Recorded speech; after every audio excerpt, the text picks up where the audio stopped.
Chapter 1, Lords and Lands. Chapter Text. Eddard Stark. The snow was once again covering Winterfell in its serene and deadly beauty. It was not winter, just some summer snows. Nothing the Northerners were not used to. But sometimes the known could be just as dangerous as the unknown if one was not careful. He sat in his solar, watching the white flakes slowly descending from the heavens, deep in thought. The North was in a good shape. Few issues came up over the years, and the scars of the rebellion were slowly starting to heal. The scars had been deep, of that there was no doubt. Many families had been diminished, with some even getting extinguished. The most notable of which was probably the line of the former Red Kings.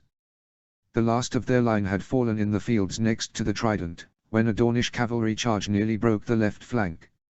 Now, the former lands of the Boltons had been distributed to some degree amongst the surrounding houses of Umber, Carstark, Hornwood, Flint, and Marndale. With the discovery of the atrocities within the Dread Fort, after the last Bolton, Roose, had died in the rebellion, it had been the consensus of the Northern Lords to tear down that evil place. The Boltons had been the bane of the Starks for thousands of years, and finally they were gone. Splitting the lands, and tearing down the ancient keep would ensure that they never returned. After the rebellion, he had requested some aid in repairing the North from the Crown. Robert had, true to his fashion, gone over the top and granted much more than was necessary. Beyond the payment of a quarter of the royal treasury of the old king, which amounted to just short of 500,000 gold dragons, he had granted the gift and new gift back to the North.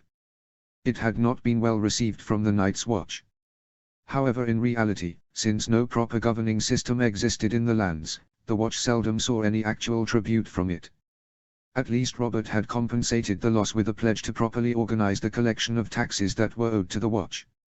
The Lords of the South had a tendency to misplace the money. Overall, the Watch saw a non-negligible increase in funding.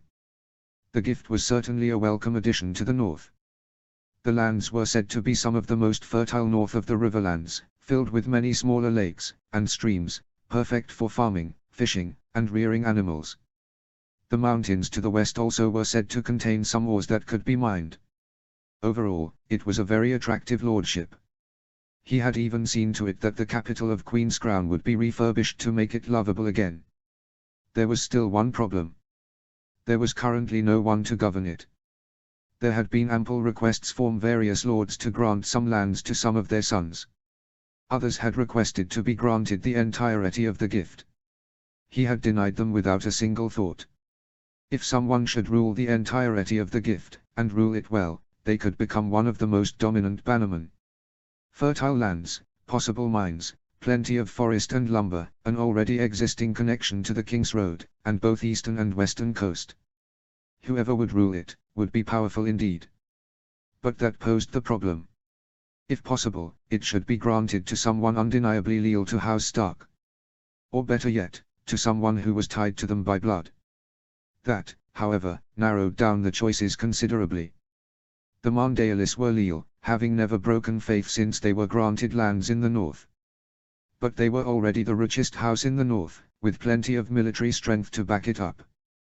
Granting them further boons would be unwise. The Mormonts were truer than any other bannerman. The problem being the uncomfortable situation with Jorah Mormont, the former Lord of Bear Island, being sentenced to death for slavery, and his subsequent flight, still affecting the small house. He trusted Lady Mage like few others, but he could hardly grant the Mormonts such vast amounts of land after the dishonor that befell them. The Umbers, Carstarks, and Glovers were similar to the Marndales. With more land they would become too powerful. There was the possibility of granting it to one of the Starks to create a cadet branch. The problem here was that he had no cousins or siblings to grant it to, after Benjen had taken the Black. House Stark was not large at this moment. There were some cousins that were quite far removed, like some of the Flints of the mountain clans. But none close enough or bearing the Stark name. That left his children. Robb would inherit Winterfell, that was given. But Bran was still only 3 years of age. It would not be wise to grant it to a small child, even with someone to act as regent until he came of age. Besides, he had envisioned for Bran to one day govern Moat Cailin. With the funds from the crown, he had begun the slow reconstruction of the ancient fort. It would take a very long time to complete, but there was not as much as a rush to it as with the gift. The moat had few ungoverned lands surrounding it. Most was overseen by the Reeds, Marndalis and Dustins. Once the constructions would be finished, they would give it up to create a proper sustainable lordship. This had already been agreed upon, but until that time came the lands would still be properly governed, and not lay there unused. The gift, however, needed a new lord soon. Very soon. There was no system of governance in place, with only a few isolated villages dotting the landscape that were under constant threat of wilderling raids, even if they had become more scarce since the Watch received their proper funding. That left him with only one proper choice. He did not really know why it irked him to the extent that it did to consider it. Was he afraid of Caitlin? Of John himself? Or maybe the voice at the back of his mind screaming at him that John was owed so much more? He did not know. But the reality of the situation was that John was known to the world as his bastard. Being Lord of the Gift and Queen's Crown would be at least something considerable. And as far removed from the Viper's Nest of King's Landing as possible. He would never be safe there. No, John being granted the rule over the gift will be the best course of action for everyone involved. The lad was loyal, kind, smart, clever, and very promising with a blade, even if both Mayor Stillowin and himself knew that he was holding back in his lessons. Something that made him very ashamed, as he knew the exact reason as to why. Nevertheless, John was receiving a lord's education and was trained by a master at arms. He was as capable as Robin ruling, and leading men, should it come down to it. He could never give John G. Harries his birthright, but he could give him as much as was in his power to grant. The legitimization and founding of a new house would only take one raven to Robert, who would never deny him such a request. He sighed and told Jory to bring John to him after his morning lessons. It was time to begin to enact his decisions. And maybe even get John's opinion on certain matters. Sometimes a child's mind came up with ideas or solutions that never occurred to the elders. He finished some letters and figures of the day-to-day duties as the Lord of Winterfell, until the knock on his door came. "My lord, John is here, as you requested," Jory said through the door. "Let him in," he ordered, and put down some of the letters he was reading. The door was opened and John slowly walked inside, closing it behind him, with a worried look on his face. Ned gave him a warm smile. Usually the children were summoned to his solo whenever they were in trouble. "You wished to see me, my lord?" John asked. "Don't worry, son, you have done nothing wrong," he said to calm him. "Sit down, I wanted to talk to you about your future. And please, call me father. You are my son, don't let anyone tell you that you must hide that fact." "Yes, Father," John said, visibly relaxed, and took a seat in the chair opposite. "Now, son, have you considered what you yourself want to do in the future? From what I hear and see, you show quite a bit of promise in the sparring yard, and Mayor Stillowin is impressed with your knowledge and aptitude with numbers. But you learn those skills to serve you later on in life. So, do you have any dreams or ambitions for yourself?" John shifted a bit in his seat before speaking. "I suppose, I have thought about joining the Night's Watch, the same as Uncle Benjen." Whilst it did not shock him, it pained his heart quite a bit. So young, barely 10 name-a-days. And he already thought to forswear his life to serve at the war. "And why are you considering to join?" "There is honor in serving the Night's Watch," John said, though he did not miss the somewhat hesitant tone in his voice. There is honor in serving, I won't deny that. But are you sure that is what you want?" he asked. I suppose, I could become a master at arms, somewhere," John said. "John," he said, and looked him directly in the eyes, "do you somehow not feel welcome in Winterfell?" The slightly panicked and nervous look in John's eyes was all the answer he needed. He sighed deeply. "John, I understand why you feel that way. And I want you to know that I am sorry, son. This is my fault and not yours. I promise that I will speak with my wife about this. You should never hold back, not whilst sparring or in the lessons with Mayor Stillowin. I am sorry that it has taken me some time to properly realize this. You should never feel unwelcome. As I have always told you, you may not have my name, but you have my blood, the blood of Starks, and Winterfell will always be open to you." He could see a slight appreciative smile form on John's face.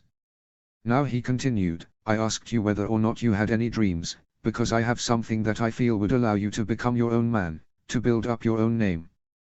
I will not force this on you as I want you to be happy, but I believe that this is something that benefits the North and our family greatly. He paused and took out a map of the North, with its new borders, and set it onto the table. John, I would name you the Lord of Queen's Crown and the Gift, as a direct bannerman of House Stark, and would ask for you to be legitimized to found an entirely new house and name to pass on to you children and children's children and beyond. He could not help but smile at John's reaction. His face was one of utter shock, with his mouth wide open. You would make me a lord? John asked, completely disbelieving. Yes, son, and a powerful one at that. What do you know of the lands of the Gift? John had to gather himself a bit before he answered. The Gift was made up of Brandon's Gift and the New Gift, spanning 50 leagues north to south, from the western coast to the eastern. It was granted back to the north as part of the reparation treaties, following the rebellion. Very good, John, he said, you are correct in what you said. What is more is that it does not have a lord to govern it currently. This is a very large lordship, rivaling some of our most notable bannermen, such as the Umbers or Glovers, with ample farmland, forests, rivers, and lakes. This would be a huge responsibility for you, as most everything would have to be properly organized and much rebuilt and newly constructed.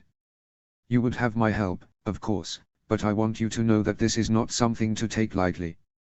This is, however, also a huge opportunity for you, something that you are more than deserving of. So, what do you say? John did not say anything and rushed to embrace him, throwing his arms around his neck.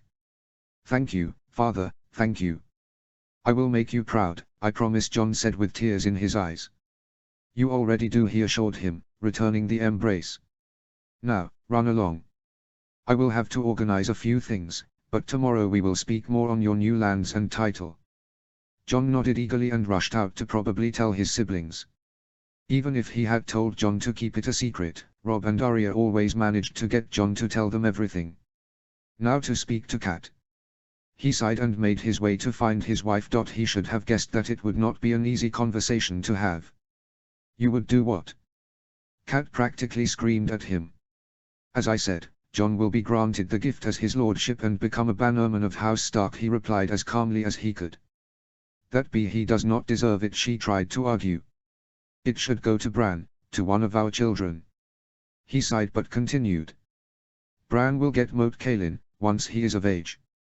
It is the most important fortress in the north, and is being reconstructed as we speak. But it will still take some time, and Bran is only a boy of 3 days. The Gift will need a lord sooner rather than later. John is the best choice.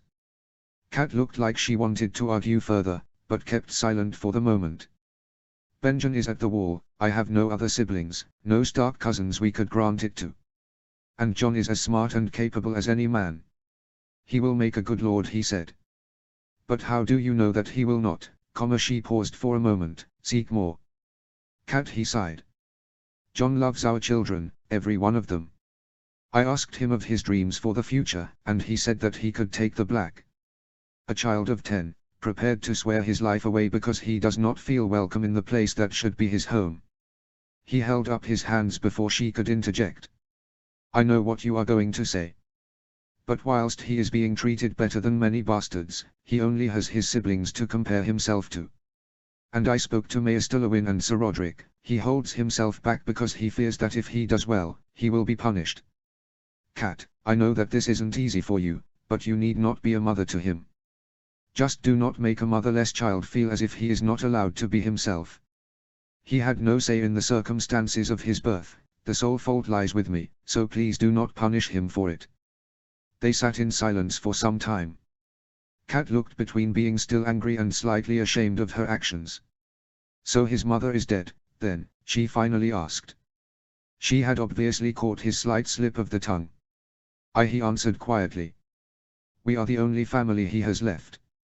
She looked down into her lap, and straightened some of the wrinkles in her dress.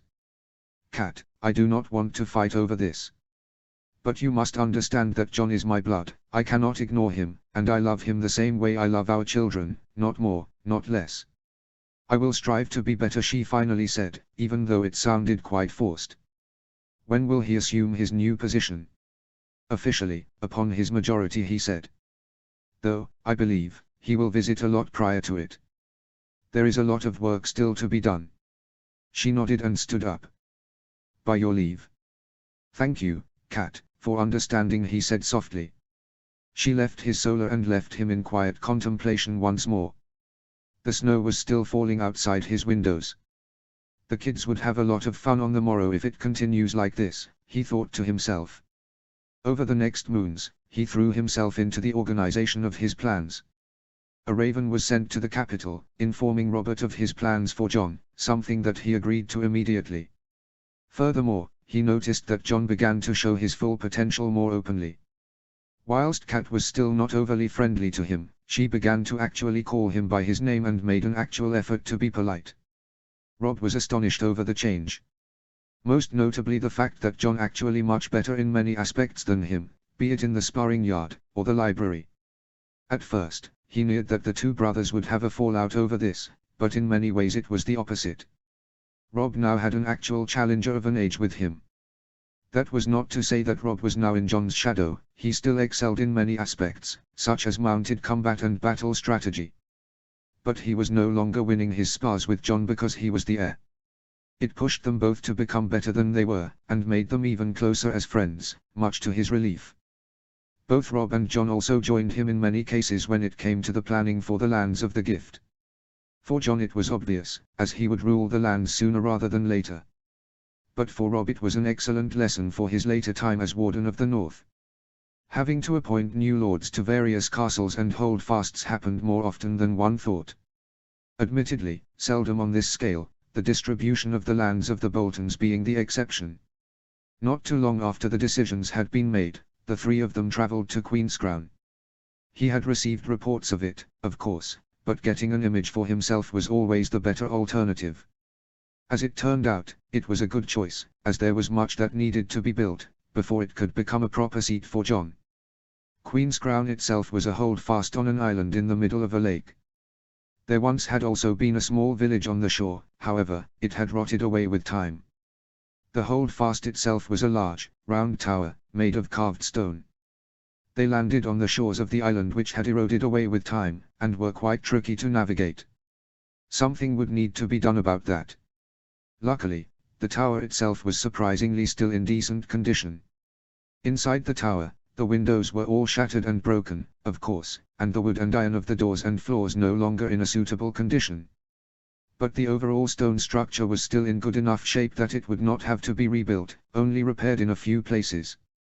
Beneath the tower were a couple of floors with high ceilings that were surprisingly dry and cool. Though, the further down they went, the warmer it got, with the lowest floors being very comfortable, even though it was currently quite cold weather outside. They would be excellent storerooms in the future, with the upper floors suitable for the fresher ingredients, and the lower ones for grain and dried goods. Overall the keep was quite suitable if it was refurbished, and most of the funds could be allocated to the construction of a stone bridge, connecting the island to the mainland near the place where the new village would be constructed, and the proper fortification of the shore surrounding the tower. They also scouted the surrounding lands for notable details. Soon large hot springs near the western shore that emptied into the lake were discovered. That explained the reason why the lake supposedly never froze over, even in the coldest winter, and the warm temperatures in the lower parts of the keep. Definitely something of use. Whilst they did not venture into the mountains themselves, some experienced miners from the mountain clans had reported a good possibility of large iron ore deposits, though any further scouting would have to be continued once the summer snows receded a bit further. That, combined with the ample lumber from the nearby forest, would ensure plenty of resources. The stone for any constructions would have to be gathered from the mountains, as the soil was quite deep in the east, making a quarry difficult, and mining near the hot springs would not be a good idea, as they could be disturbed and cease to exist. So far, nothing that could not be achieved. They had also gathered some experienced farmers with them who had pointed out good places to grow various crops. The various types of corn were given, such as rye, wheat, and barley, but many root vegetables were apparently well suited for the climate and soil. Furthermore, they were told that certain fruit trees, such as pears, plums and apples would also be able to grow well. As for livestock, sheep were apparently the best suited to the western rocky conditions. Though, with the relatively flat and very fertile land to the east, really any domestic animal would be suitable, or so they were told. One farmer in particular was massively excited when they spotted a herd of aurochs on the plains, and immediately requested permission to breed and rear them, which they easily granted. If these creatures thrived in these lands, that would be a massive boon, since they were hugely coveted for their tasty meat, and were almost extinct in the south. They returned after one moon, stopping by at last half along their way back. The scouting was now largely done and the proper planning could commence. He had gathered some of the most experienced builders and craftsmen, along with miners, farmers, and blacksmiths to put forth good solutions. Together with John, they would come up with the ideas that would shape the new lordship. He was a bit wary of the potential cost of the whole affair, but decided to at least allocate 50,000 dragons.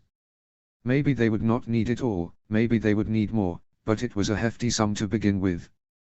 Jon Snow. The last year had been undoubtedly the best of his life so far. He would have never expected to be granted a lordship, and certainly not one as large as the gift. After he had received the news, he had thrown himself into his studies. No more felt he like they were pointless, and wasted on him. His main interests now covered everything that could help him govern his future lands and people. Books concerning farming, smithing, building, and even fishing were piled up on the desk in Rome. Those were in addition to those that covered ruling, governing, and accounting. He wanted to be as good as possible at these things to make his father proud. He also did not neglect his sword training, though he was already quite comfortable and no longer allocated additional time outside the typical training. That time was now needed elsewhere. Furthermore, he had noticed, and massively enjoyed, the change in Lady Stark's treatment of him. Sure, she was still not overly fond of him, but at least she refrained from shooting him her hateful glares, whenever he was better than Robb at something. She even called him by his name now. Between his studies, training, planning with his father, and not to forget, playing with his siblings, especially Arya and Robb, he was busy from dawn till dusk on most days. But somehow it did not really matter to him. He enjoyed doing it, and slept better than he could ever remember.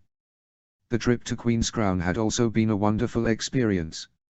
The holdfast was not nearly as large as Winterfell, sure, it was more like one very large tower at the moment, but he had already come up with many plans and improvements that he would soon propose.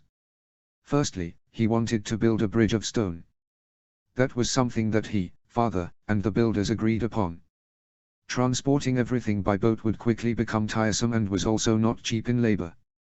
A bridge would benefit them immensely in the long run. Secondly, he had plans to expand the island a little bit. In reality they were already planning on building a proper wall surrounding the holdfast, and could simply fill in the shallow parts of the shore with soil and stone beforehand. They were told that the island had probably been larger when the holdfast had been built and that the water level had simply risen over the years, leaving only very little land. Overall, if it went the way he envisioned, it could grant them more space to place some important buildings, such as a gatehouse for the bridge, the guards' barracks, smaller towers for defense, and servants' quarters. If they had more room, they might even fit in a smithy and larger kitchens. The existing ones in the tower had been pitifully small, and even without a proper bakery. Thirdly, he wanted a proper road built. Whilst at first, he had envisioned one stretching from coast to coast, perhaps connecting two smaller coastal towns with docks for ships, he had been told that that endeavor would be extremely expensive and time-consuming, and most likely not worth the investment. He had been a bit disappointed about that, but at least insisted on one connecting Queen's Crown to the King's Road. That was something they all agreed upon. Lastly, he had some plans for the farms and glass gardens. Whilst reading a book by Maes Devorian, The Issues and Solutions of Growing Plants in Extreme Conditions, a terrible slog, but quite interesting if you could stomach the dull writing, he came across the way they irrigated their crops and orchards in Dorne, with intricate canals and waterways. Whilst the gift did not lack water, the same as Dorne did, Robb even jested that they should call it the Springlands, given that there was water bubbling from the ground almost everywhere. The colder climate was still an issue, even with the fertile soil. In the end, he got the idea from Winterfell itself. It also sat upon a series of hot springs and had the water run through pipes in the walls, making the castle warm even in winter, even if some fires were still required in rooms with windows to make it comfortable. The lake of Queenscrown itself was warmer than one would have expected of a lake so far north. And the hot springs on the western side of the lake provided a great opportunity. He had come up with a plan to create channels to let the warm waters flow through the fields and orchards, to keep the soil warm and irrigated. The same could be done with the glass gardens that had already been panned. According to Mayor Stillowin, it could heat the gardens enough, so that they could save a lot of glass for the roofs and still have a warm environment for the plants. Perhaps, they could even build a sort of bridge for the water to flow into the holdfast to have running warm water and maybe even a bathhouse.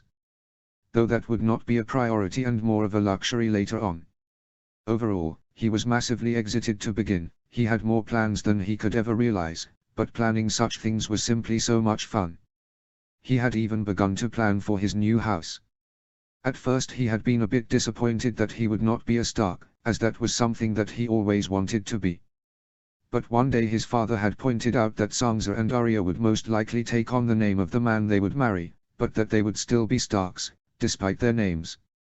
Looking at it that way had warmed him up to the idea. After all, he could make a house that would always remember him as its founder. Now that was something.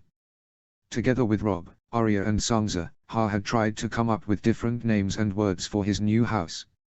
Robb had recommended simply choosing House Icewind, as he thought it fitting for the northernmost house of the realm.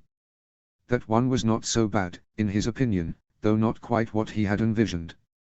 Sansa recommended something that would incorporate the royal imagery of Queenscrown, such as House Queensude, or House Snowcrown, but those did not really fit, and he did not really want to incorporate his bastard surname into his new house. He would rather leave it behind. Arya had recommended Wolfstark. Sure, it was not extremely creative, but it certainly got the point across. They had even asked Bran, but he had simply said House Wolf. Admittedly, not the worst idea, surprisingly. It was certainly better than House Footley from the Reach. Their founder must have been just weird, he decided when he had learned about them. But it was not quite what he had imagined. For now, his running favorite was House Winter. Again, not very creative, but he admittedly liked the sound of the title Lord Winter, or maybe even Lord of Winter. Now that sounded impressive. Though, maybe that would be too close to King of Winter, the former title of the Starks before the conquest. As for the house words, he was not quite sure what approach to take. There were those that had more like proper mottos, such as House Hightower with We Light the Way, or, of course, Winter is Coming of House Stark. Others had more a list of qualities that they prided themselves in. Family, duty, honor of House Tully being one example, or the most famous one of Fire and Blood of House Targaryen. Even if he knew that the Targaryens were not much liked nowadays, he always thought that their banner and words were the most awe-inspiring, compared to others. Something about black and red really appealed to him, and he wanted to incorporate it into his house's banner. Unfortunately, simply black and red would most likely be seen as distasteful, with the whole story of his grandfather and uncle and aunt. But he liked the colors. The solution came to him one day when he was partying in front of the weirwood.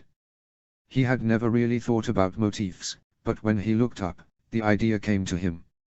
A weirwood. A weirwood in a field of black. That gave him the house colors of black, red and white. Now, that appealed to him.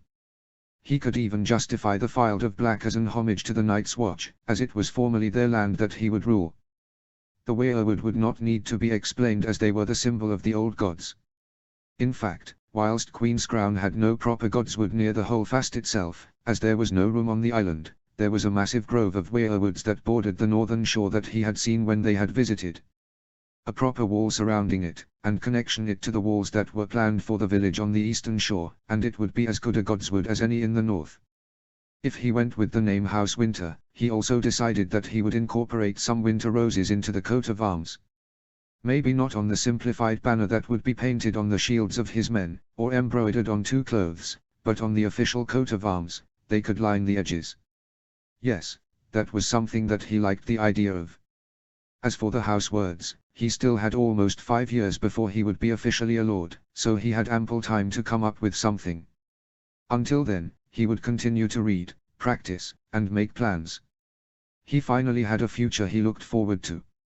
Chapter 2, Banquets and Betrothals. Summary. Rob and John find their future spouses. Chapter text. Eddard Stark. To say that his expectations had been exceeded would have been an understatement. His initial fears that the responsibility of overseeing Queen's Crown would be too large for John was quickly replaced with astonishment. John had thrown himself into the task like a man possessed. Within a few short weeks he had come to him with countless suggestions, many of which were actually really good. Over time he had expanded his vision, especially after their first visit. From the use of the hot springs to help with the crops, which he had to admit was genius, to the additional buildings he proposed, one would not have expected a 2- and 10-year-old to propose these things. Of course there had been several ideas that were not feasible due to the cost or lack of time, but few, if any, ideas had been outright bad. And what gladdened him most, was the fact that John was finally coming out of his shell. He was still brooding excessively, that was to be expected from him, but he also faced many things with newfound courage, and became much more confident, compared to only a few years ago. In the past 2 years much and little had changed throughout the north. The houses had largely remained quiet, at least in terms of trouble. Even though he did not want to speak ill of the dead, a large part was likely due to the extinction of House Bolton. Now that they were gone, much needed peace ruled over the land. Moat Cailin was still being steadily worked on. Whilst he could have invested a lot more gold, in order to speed up the process, taking their time with the construction also allowed him to not spend the money he had received after the rebellion. At first, they had contemplated importing stone, or at least gathering it from the northern mountains. There were some good granite deposits some 80 leagues north of Winterfell. But fortunately they had found some large basalt deposits on Dustin lands, much closer to the moat. Since the original fortress was also made up of the black stone, it was quickly decided that the new one would follow in its path. The works in the gift also had begun. However, they would soon require more gold than he had initially allocated, though that was no big surprise to him, as they had expanded their initial plans somewhat. Building roads was not cheap, especially ones that had to endure the harsh climates of the north, and the road connecting Queen's Crown to the King's Road had been the first project that had begun. The connection would significantly reduce the time required to reach it. The journey from Winterfell lasted multiple se'nights as it stood. With the new road, a good 5 days were expected to be saved for travel on foot, and about 2 for a fast horse. Something that was also being worked on was the village, or rather small town, at Queen's Crown. The gift needed people and people needed places to live, so the work had begun there as soon as the first plans had been finished. By now, a proper town square had been constructed and proper roads marked, though they would be done properly in a few moons, if everything went well. At first, they had contemplated simply building a defensive wall and seeing how many people would arrive, and build houses accordingly, but Mayor Stillowin had recommended, and John had insisted, that the town should be properly planned out, with proper sewer systems. John had come across mentions of the notorious smell that lingered in many of the cities and larger towns in his studies, and had decided that that was not something that he wanted to deal with. Again, it would increase the cost, but all were in agreement that it was better to build it now, instead of regretting its absence later. Beyond the town square, which would serve as a gathering place and market, 2 inns, and a blacksmith, a tannery, a fletcher, and many other crafts and tradesmen had already arrived. The buildings were not placed according to everyone's whims, but were allocated by Artos, the first builder.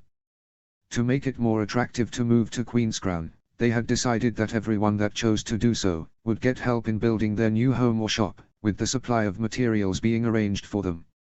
In return, they had to acquiesce to certain guidelines in the design, as well as slightly increased taxes for 5 years. One such guideline was that every house had to have at least 2 floors, and a newly designed central hearth, made of clay and stone that reduced the amount of wood needed to heat it. Again, for the town within the walls, everyone approved of the approach of investing a bit more gold to ensure better results in the long term. As for the holdfast itself, John's plan of expanding the island had worked like a charm. First, wooden palisades had been rammed into the ground, and later sealed with clay. Afterwards, the water had been drained and the empty space filled with dirt and stones that were dug up in order to make space for the town. The wooden palisades would later on be replaced by a proper stone wall that would be raised to be at least 15 feet above the water level. If time and funding remained, perhaps higher. The tower had also been properly cleaned out and the work had begun to replace the old and warped doors, as well as the often rusted hinges and inlays that had been made of iron. Furthermore, new floors were being laid out. Many of the stone tiles were broken and worn out, and where there had been wood, often only rotten planks remained. The new floor was made of polished basalt and ironwood, something that would definitely last. The windows had also been replaced with mostly clear glass paints. They had been made aware of the recent discovery that placing two glass paints into the window frame with a small space between them, reduced the cold that seeped through. Subsequently they had incorporated the new idea. So far, it worked surprisingly well. The roof of the tower had also been refurbished, the parapet was crumbling in many places, and the place for the signal fire had long crumbled and rusted into disrepair. The signal fire had once been used to warn of attacks, mostly from wildlings. Something that could be useful in the future, and so they decided to rebuild it as well. From the roof of the tower, which stood over 180 feet tall, the fire could be seen from some distance away.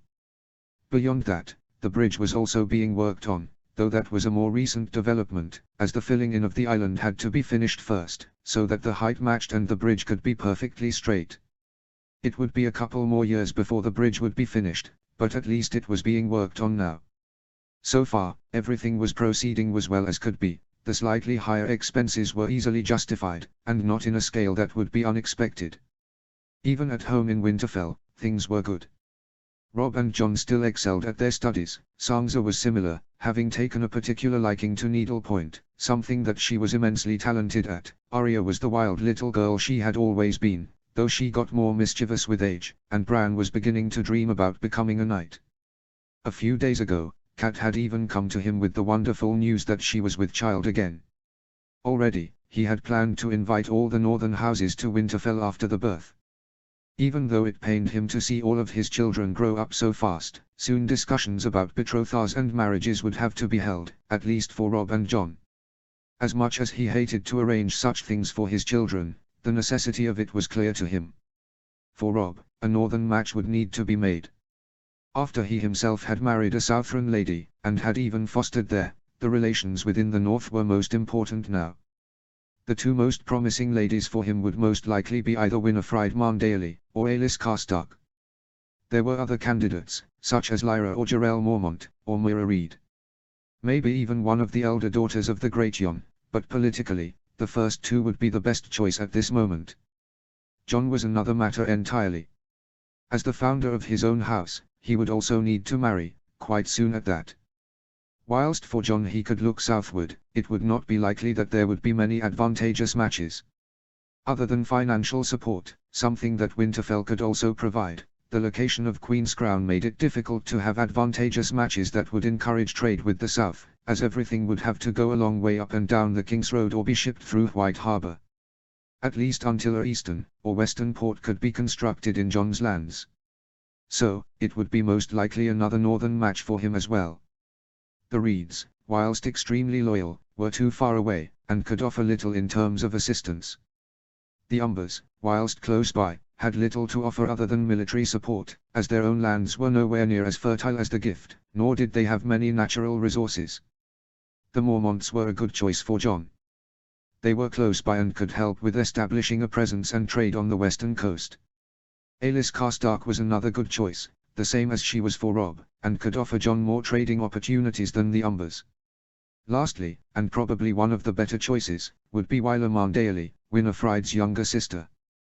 Winifred would be the heiress to White Harbour and Newcastle, should Lord Wyman pass away, and as such would most likely not be married off to some lord far away. Becoming the new Lady Stark would be the only probable exception. Whilst the political side of things was, of course, an aspect, he would not lie and say that should Robb or Jon find some form of affection with someone that might not be the most ideal match, he would not be swayed in his decision. For that purpose, mainly, was he planning for the feast, once his child was born. Though that was still some moons away, for now he had time. Jon Snow. When he was smaller, he had always hated feasts. The prospects of food and drink aplenty were always offset by the withering glares of Lady Stark, and his relegation to the seats in one corner or another.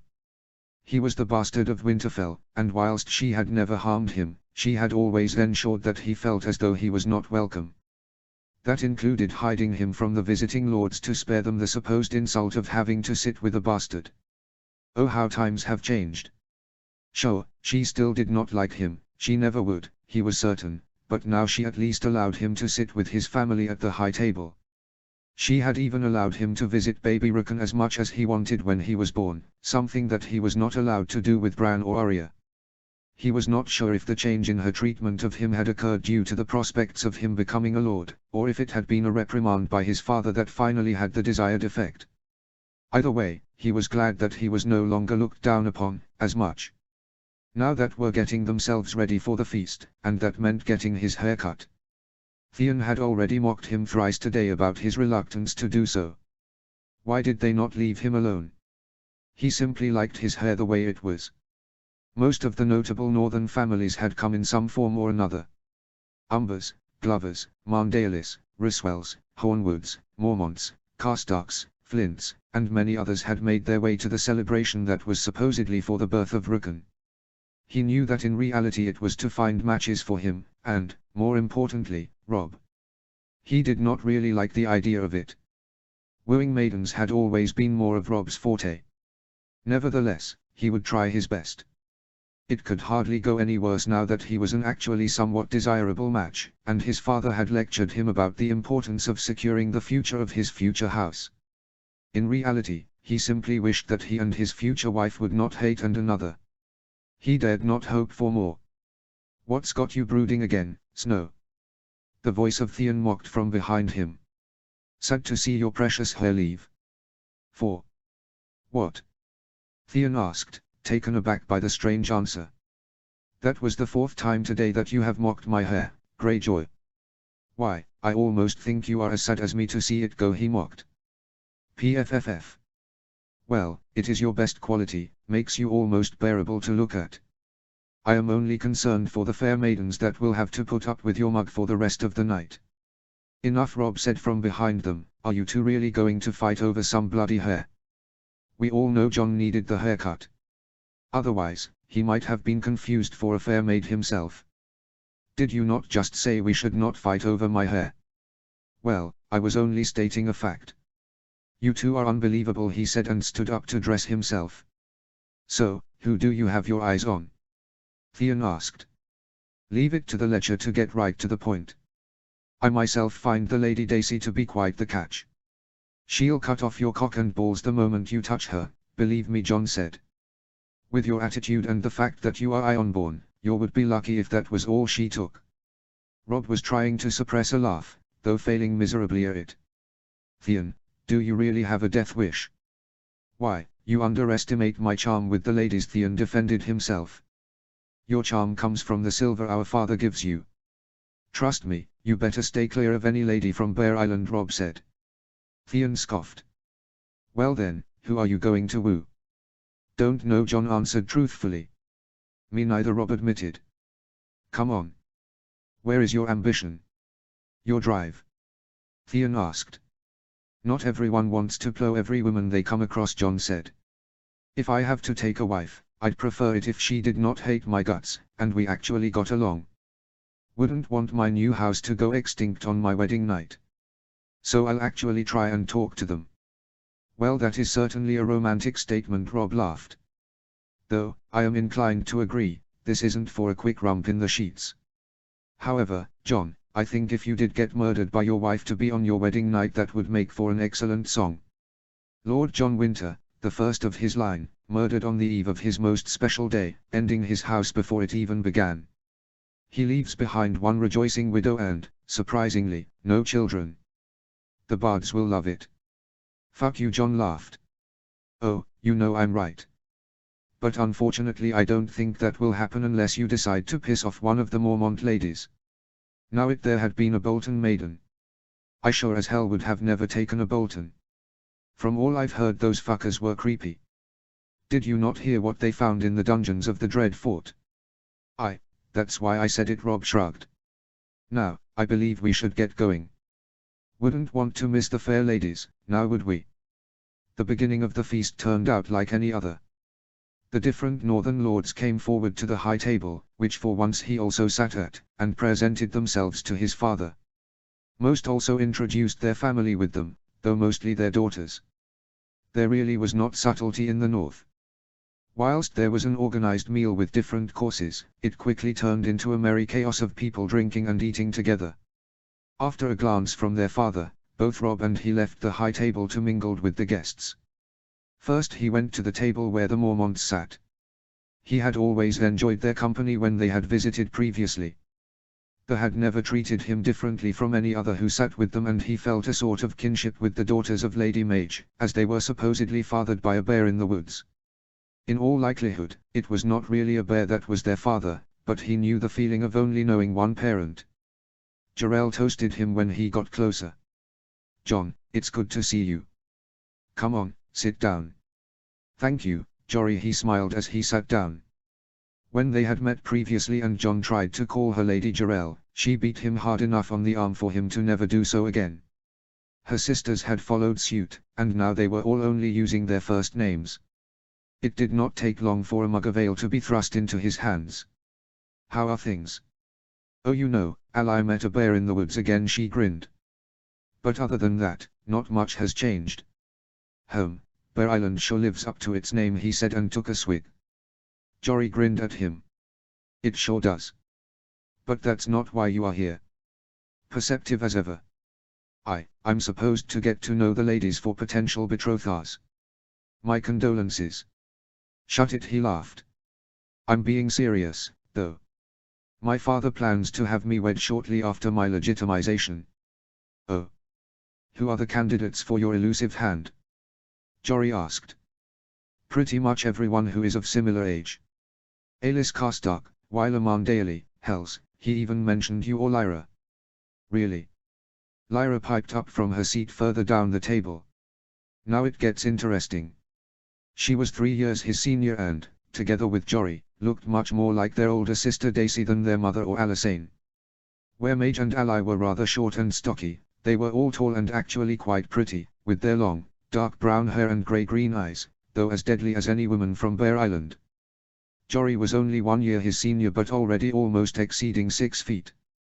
She would certainly be taller than Daisy or Lyra, who were 6 feet themselves. He liked the Mormont girls. They were funny, headstrong and very much northern. Whilst he only thought of them as friends for the moment, he admittedly would not mind to have either of them as his wife. If they let him, that was. No one could force these ladies to do anything they did not want. Though I haven't seen, or spoken to either Alis or Wyler in years, so I'd join you first. I actually know that you are good company," he jested. "Well, I feel honored then," Lyra laughed. "Though, Alis is nice. Haven't met Wyler at all previously, but I hear she is quite something." He furrowed his brows. "How so?" "Just speaks her mind. Quite loudly at that."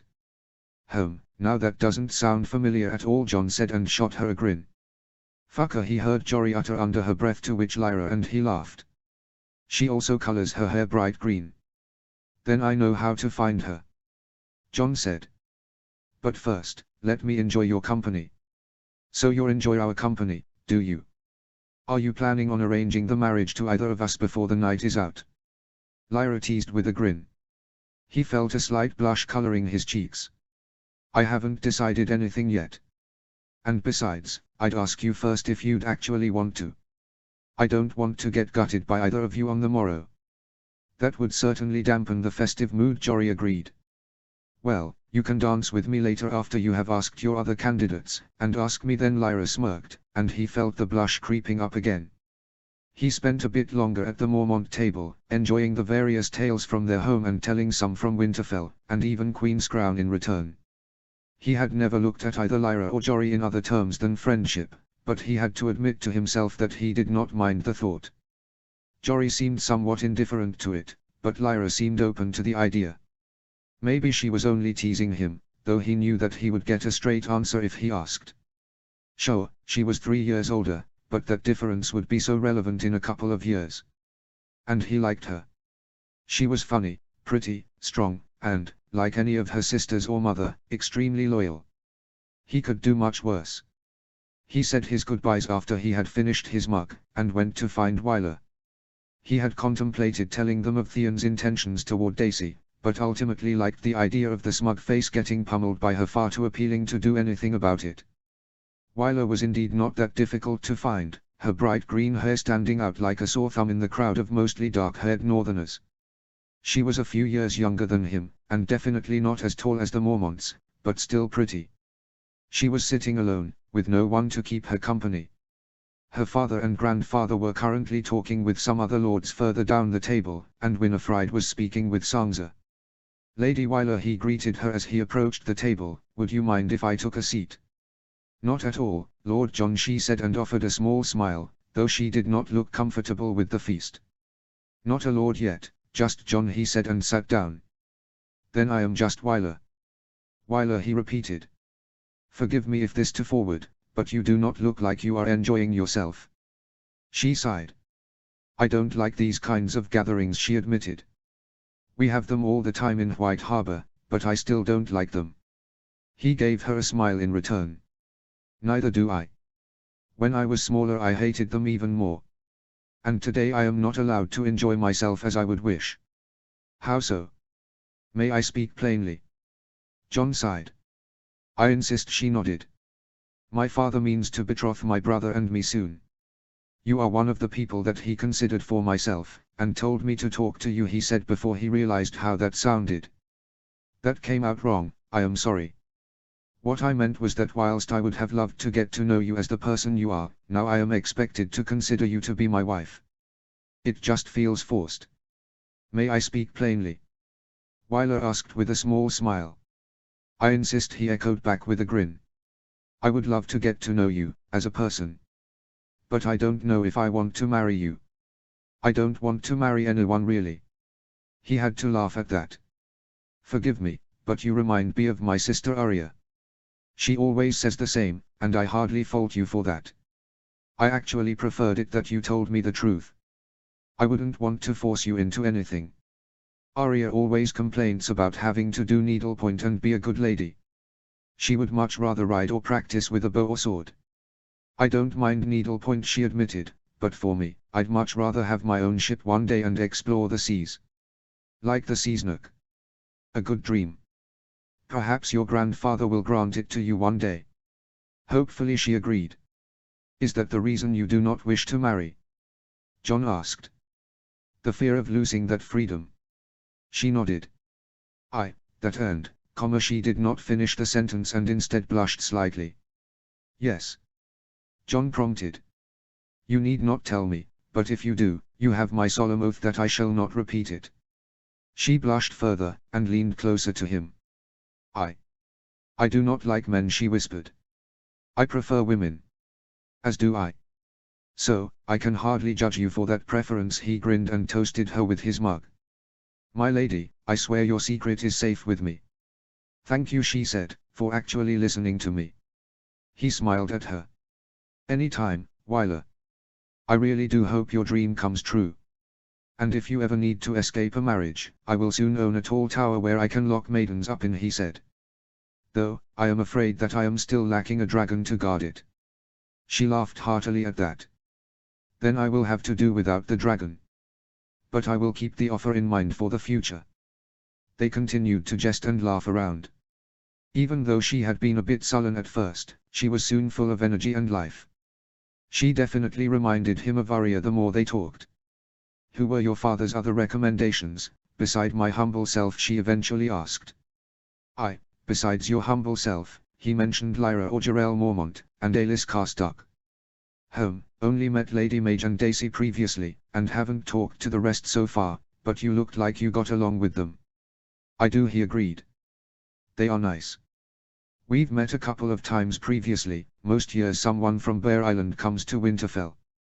"And have you talked to them about your quest to find the most eligible maiden of the land?" she jested. "Oh, I have. Lyra told me that I should ask her if she wanted to marry me over a dance." "Well, she is straightforward, isn't she?" "They all are," he laughed. "Jory and I are friends, but I don't know if she wants to marry me. Will you ask Lyra then? Oh, most assuredly. I don't think I will even have the opportunity to introduce myself to Alice at this rate. She and Rob look like they will announce their first child soon, he said, and gestured over where Alice and Rob sat. Both were very much looking at each other quite intently with huge smiles on their faces. Maybe you should at least say hello to your future good sister, Wyler grinned. I should, shouldn't I? John said. I also think I better get my gifts ready for their wedding.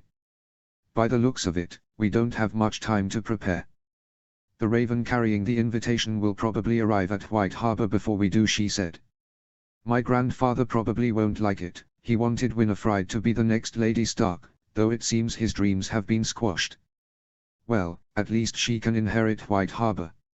Maybe that way you can get your ship. Oh, for me this is the best possible outcome, she laughed. Grandfather won't betroth Winifred to anyone who will not adopt the Mondaily name. His great-grandchild becoming the Warden of the North would have been the only exception. Then I am happy for you, John said. I think I will now try and get a few words in with Alice. I doubt I will get the chance once the dancing starts. Most likely not, she agreed. It was nice talking with you, John. I hope we meet again soon. It was nice talking to you, too. If we do not meet at any weddings, he nodded towards Alice and Rob, then I will definitely invite you to Queen's Crown, once I move there. You will always be welcome there. And I don't mean that as the common courtesy that everyone offers, I mean it as an invitation as a friend. She smiled brightly at him and he could swear her eyes were a bit moist. Thank you, I promise I'll visit as soon as I can. I hope we will speak again later, if not, then on the morrow. You are leaving overmorrow, are you not? We are, she affirmed. Well then we will definitely speak again before you depart. Have a nice evening, he said, and with a slightly exaggerated kiss on her offered hand, at which they both laughed, he left to find his brother. He found Rob still deep in conversation in the same place they had been for ages. If they don't announce the betrothal before the moon is out, I'll eat my shoe, he thought. How are you two lovebirds doing? John asked as he sat down next to Rob. Alice, a pleasure to meet you again. She blushed heavily at his comment. Thank you, it is a pleasure to meet again you, too, John. What are you doing here, John? Rob asked. Whilst he was not unfriendly, it was clear he currently preferred another one's company. Introducing myself to the charming young ladies that currently grace our halls, he grinned at Rob's skull. But at this moment, I only want to say hello to my future good sister. Both Rob and Alice blushed heavily at that.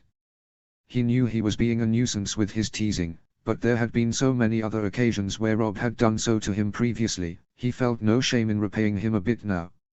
John, we are not, Rob tried to begin, before John cut him off. Well, you should. You seem to like each other well enough, and you look good together. I know you don't need it, but you two have my blessing to continue. You two deserve to be happy. Thank you, John. Alice smiled. Rob looked somewhere between being grateful and wanting to strangle him. How's your luck going so far then? Have you found your love match yet? Not in the same way you two have, no. But I plan on asking Lyra. Mormont? Alice asked. She seemed not adverse to the idea, and we are friends already, John said. What about Wyler Mondaily? You talked to her quite a bit just then, Rob said. You noticed that? Though you were too occupied to do so, he teased, to which Rob shot him a dark look again. But we talked about it, and she said that she did not want to. I respect that. So we just continued talking as friends. She is actually really nice, reminds me of Arya. Well then, I wish you good luck in charming a Mormont lady, Rob grinned.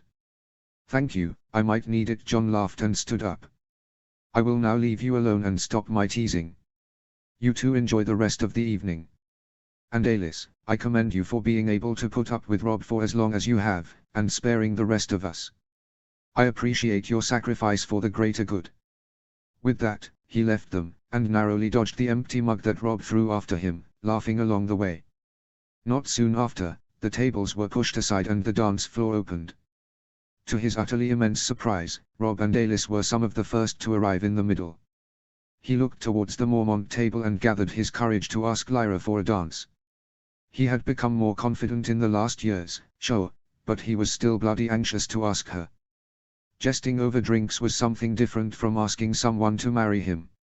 Standing before her, he had to really concentrate, in order not to become tongue-tied. Both she and Jory looked expectantly at him, though, in Jory's case it was likely on behalf of her sister.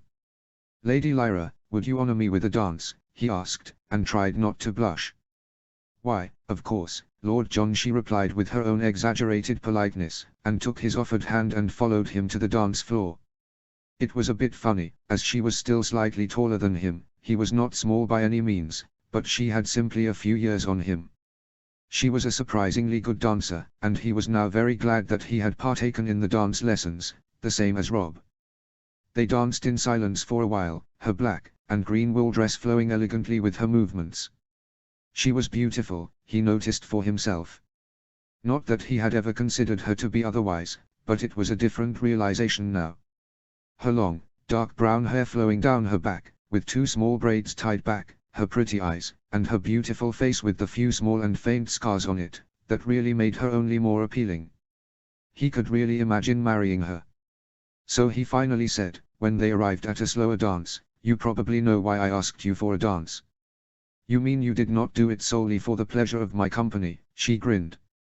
"No, though that is certainly a bonus," he smiled back and once again gathered his courage. "Lyra, I know that you perhaps suggested things as a jest earlier, but I would really do ask you if you would consider marrying me. I really like you, you are funny, and smart, and beautiful. And I know that I am a bit younger than you, but I promise that, should you accept, I will never do anything that would dishonor you, and try to be the best husband I can be." She only widened her grin. "Look at you, you actually did ask me," she said. "Did you expect me not to?" "No, but Jory did. Looks like I've won. You bet on me asking for your hand in marriage." "Lyra, I'm trying to be serious over here," he said, slightly frustrated. She chuckled at that but softened her gaze. "I know, and no, I was not jesting earlier." His heart skipped a beat. "So I'll marry you." He could not help the wide smile that spread across his face, which widened even further when he saw it reciprocated in hers. "Thank you. Thank you so much," he said, and continued to dance merrily with her for some time.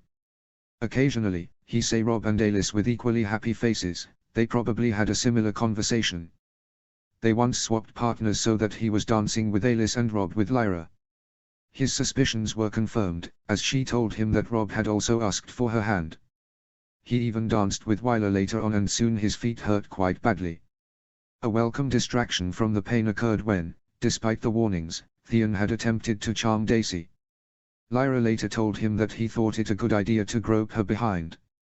Needless to say, he was subsequently carried to Maestlawin by a few guards for treatment of his broken nose and dislocated shoulder. Eventually, the feast died down, and even the last drinking competition between the Great Yon and Mage came to an end when both collapsed on the spot.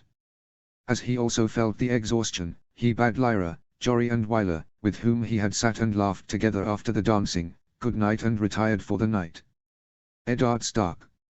Unlike most of the castle, he did not awake with a splitting headache, as he had not partaken in the copious amounts of drink that had been consumed last night. He broke his fast in the near-empty hall. Most guests had to be carried to their rooms in the early hours of the morn and would, most likely, not show their faces until midday. Rob and John were surprisingly already up, and both requested to speak with him. He already had some notion of what they wanted to discuss. He had eyes after all, and neither were particularly subtle at the feast with their attention towards certain ladies. They met in his solar shortly before noon, and he did not bother to speak to them one at a time. This would be over pretty quick, at least the talk with his sons. The discussions with Lord Ricard and Lady Mage would likely last quite a bit longer. "Please, take a seat and then you can tell me why you wanted to come to me, though I admit that I already have a notion," he said, and smiled at them. That took a seat, and promptly spoke simultaneously. "Father, they said, before looking at each other and started laughing. "You go ahead," Rob John eventually said, when they had calmed down. "Father, I wanted to ask you to betroth me to Lady Alice," Rob said with a resolve that made him smile. I saw you yesterday. I cannot say that this is unexpected, he said. Is the feeling mutual between you two? Yes, father. I already asked her if she would consider the match, and she agreed. Well then, Lord Ricard will be delighted. He already asked me years ago for a betrothal, but it seems he will finally get his wish. He did? Rob asked, surprised. Back when you were only 6 days. They visited then, and I believe you even danced together, if my memory serves. I don't remember anything about a betrothal back then. Ned had to laugh. That is because you were not involved in the talks. Only some months prior, you had asked to marry the young cook Isa because she gave you a few lemon cakes when you snuck into the kitchens. We figured you might not make the most well-educated decision for your marriage. Rob's face had almost adopted the color of his hair, and John burst out laughing. How old was Isa back then? John asked. 4 and 10. 7 and 10, Ned said, and also laughed. She is nice, I would fault you for that, but maybe not suited to be the next Lady of Winterfell. Enough about that, Rob interjected, preferring to not hear any more embarrassing stories from his youth. Do you agree with the match between Alis and myself then, father? I do. She seems like a good person, and from what I hear, she already helps out in Carhold. She will be a good wife for you. Rob smiled widely at that. Thank you, father. No need to thank me, he waved it off, but also smiled. He liked seeing his boys happy, and a marriage founded on friendship was ways better than one of complete strangers.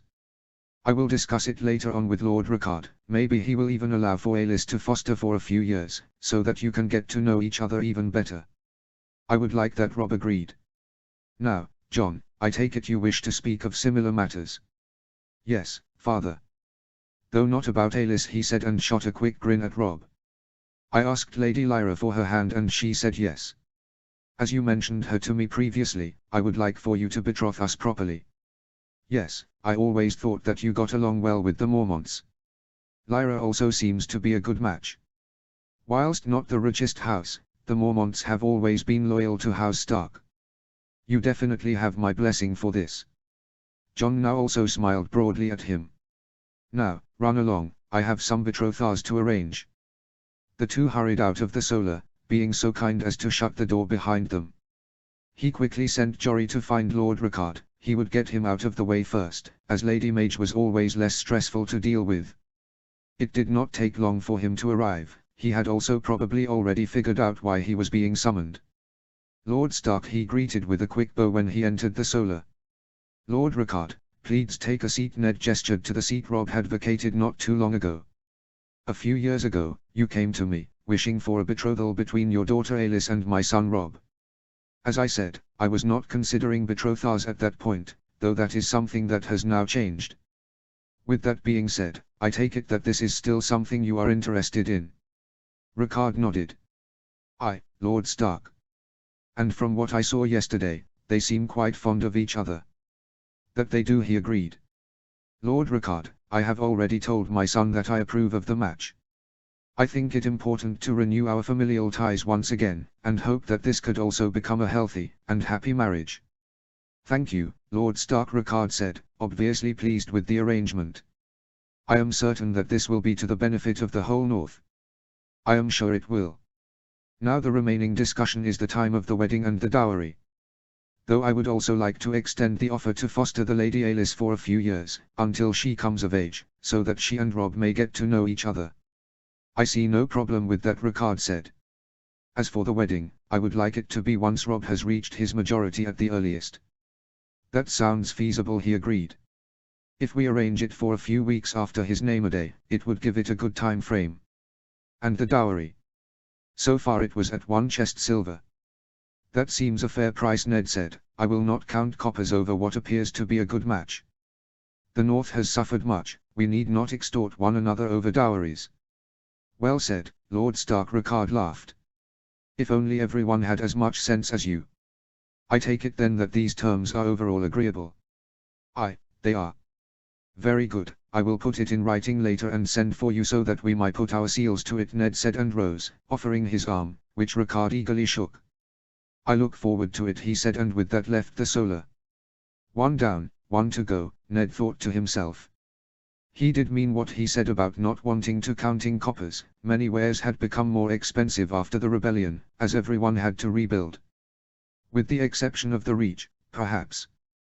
They had done nothing but feast outside of Storm's End, after all. As such, he did not want to impoverish his bannermen when he still had ample gold at his disposal from the war reparations and the reserves of the Starks themselves, which, for some reason, nobody ever expected to exist. Lady Mage arrived soon after. "Cut the lady crap, Ned," she said after he had greeted her. "How many times must I tell you this?" He smiled at that. Leave it to her to not mince words. What do they say? Can't teach an old wolf new tricks. PFF, you old. Talk to me again in 2 decades, then we can see if they are right, she scoffed as she sat down. Now, I take it you want to talk to me about your son. John, that is. Lyra told me. Seems a good lad, always liked him. A bit broody, though it has gotten better recently. Definitely a wolf, that one. She was for the match, so naturally I agree. And there was the reason he liked Mage. The talks with her always seemed to be over in the blink of an eye. Not that he disliked her company, but she was simply so direct that there was no need for long conversations. Is she not bothered by the age difference? Ned asked. Not really, Mage said. It's only 3 name-a-days, and they have already been friends for some time. Besides, the way he is sprouting, he will be taller than most in no time. He's also quite pretty, I'm sure she likes that as well. I agree that it can be a good match. John seemed happy with it, and if Lyra agrees, I see no problem with it. That's good then, she agreed. When do you want them to marry? I had thought for them to do so once John has been officially legitimized and has been granted Queen's crown. I am sure he'd like to marry under his new name. And when's that? Once he has reached majority, I should think, he said. Almost everything is already approved, though John has not yet made his final decision on his house's name and words. Once he does, I will write to the king, who has already agreed to it. That's good, she said again. I am happy for the lad, I think he deserves it. You know, he reminds me so much of your sister. Ned immediately tensed at that. What makes you say that? He asked, and hoped that his panic did not seep too much into his voice. People always say he looks like you, but I think he has more from your sister, don't you agree? The dark curls, the dark grey eyes. That's more Lionel than you. Your hair and eyes are much lighter in comparison. Also, he is a devil on a horse. I have seen him plenty of times going full gallop, faster than anyone I know. I guess there are some similarities, he said stiffly. Mage eyed him for a few moments. He's hers, isn't he? Ned could not look at her. Of course he is, you'd never actually father a bastard. Poor sod, being a royal bastard. No wonder you never talk about his mother. Always, though he was either your or Brandon's with a Sheridan, but the timing never matched up. He's not, he said weakly. Not hers. You are not fooling anyone here, Ned. That boy is way too pretty to be yours. No, he is not a bastard, I mean. Her eyes widened at that. Oh, I see, she said, that makes things complicated, don't it? Does he know? No. Are you going to tell him? I don't know. I always kept telling myself I'd do it, but keep pushing it back. He deserves to know. We'll tell him once he is of age, she decided. Then he'll be responsible enough to deal with it. Do you think? He asked. Ned, he deserves to know who his mother and father were. I understand that you want to protect him, but not telling him, refusing to even give the name of his mother, will hurt him, is hurting him. Mage, if this gets out, he began. I won't tell anyone, she assured him. But at least John and Lyra need to know the truth, if only because of the chance that one of their children might suddenly have purple eyes or silver hair. There is a fat chance of that coming from my side, and we wouldn't want them panicking over that, now would we? He sighed deeply. You're right. I'll tell him once they are married. Sounds like a good plan, she said. How did you find out? Ned asked. There were the signs that everyone can read, like the looks and the timing. But for me it was the personality of you and your siblings, Mage said. Forgive me for saying so, but you were never a ladies' man. There is nothing to forgive, he smiled weakly. Brandon, now there was a man that liked to enjoy himself. And as I said, I once thought that he might have been the son of him and Ashura. I saw her at Harrenhal, she could have made anyone forget their betrothal.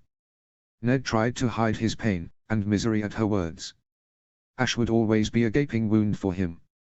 Their brief relationship, their shared moments at Harrenhal were some of his most treasured memories. But then there was the pain that drowned it all out. The loss of their little daughter, his first child, Lyra, as she had named her. Him having to fight her brother, Arthur, and having to end his misery after Howland stabbed him in the back.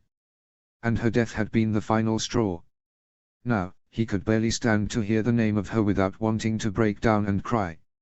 Luckily, Mage's words pulled him from his sorrow. But then again, I also saw how the prince looked at Lyanna. And with the two spending so much time together, consensual or not, I thought that it was an easy assumption that a child could have been conceived. And you would be honorable and foolish enough to claim it as your own. I cannot fault your logic, he admitted. Though, I hope that not many more make the connection. Maybe some northern lords might, but the Southrons will likely never care enough about some northern bastard to bother, Mage said. And your actions do not betray his identity. Without trying to diminish my own house, I am aware that a potential king could do much better than a lady from Bear Island. I just want for him to be happy and safe, Ned sighed. Mage nodded in understanding. Now for the dowry, we still haven't discussed that, she said, changing the topic. So far, I have been financing the construction projects with the money the North got from the former royal treasury. I also know that Bear Island is not overflowing with gold due to your nephew. Fucking traitor, she spat. And our coffers have seen better days. So I'll not ask for any gold from you. But you could help both the North and John by building a small trading outpost on the western coast. I've been meaning to build an actual fleet in the Sunset Sea, and I think that Bear Island would be a good base for it. You have ample trees to build it, and with some help from the Mondalis you'll have some proper shipyards in no time. With the added protection, you could even begin to export your lumber south. Gods know the Reach keeps begging for it.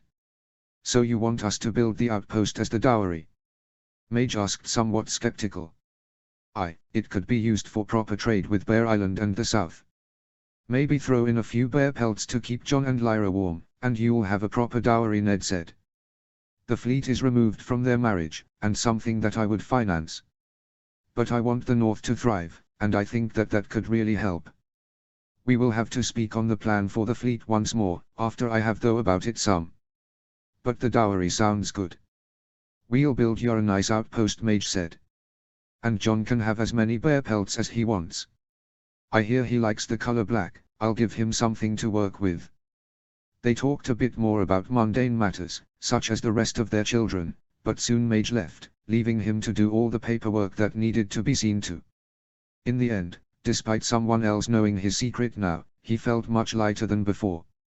He knew he could trust Mage and her daughters. And her accepting John despite his heritage, calmed him immensely. Chapter 3, Wolves and Weddings. Summary. I think the title is pretty self-explanatory, laughing smiley. Notes. See the end of the chapter for notes. Chapter text. Jon Snow. With time passing, Jon got increasingly excited about the future. Shortly after the betrothals had been announced, both Aelys and Lyra joined them in Winterfell, so that they could all get to know each other better. Robb and Aelys definitely started looking like the fools in love that they were, but Jon was glad for them. He liked Aelys, and seeing as how she made his brother happy, he was happy for them as well. Whilst it could not be said that Lyra and him were quite as bad as them, they were definitely good friends, and he could see himself actually falling in love with her. He hoped that it would be similar for Lyra as well. They spent much time together, from riding in the Wolf's Wood, to sparring with Robb, and even Arya. After she had seen Lyra fighting, and still being denied by her mother, she had caused so much chaos that their father had to intervene, and had arranged it so that Arya could also learn to fight. Lady Stark was not fond of that change, she still wanted Arya to become a proper lady, but she had eventually given up, at least she had no longer fought it publicly. Arya was amazed by his betrothed. She had always consumed any stories of warrior women, such as Queen Visenya, or Queen, and later Princess, Nymeria. Observing Lyra beat most of the men in the sparring yard with her mace, made her want to do so as well.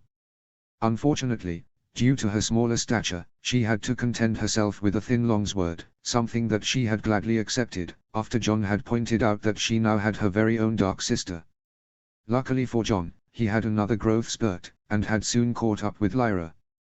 Seeing as both were quite tall, and more on the leaner side, not thin and still muscular, just not as bulky as many other Northmen, some had adopted to calling them the Slimumbers in jest.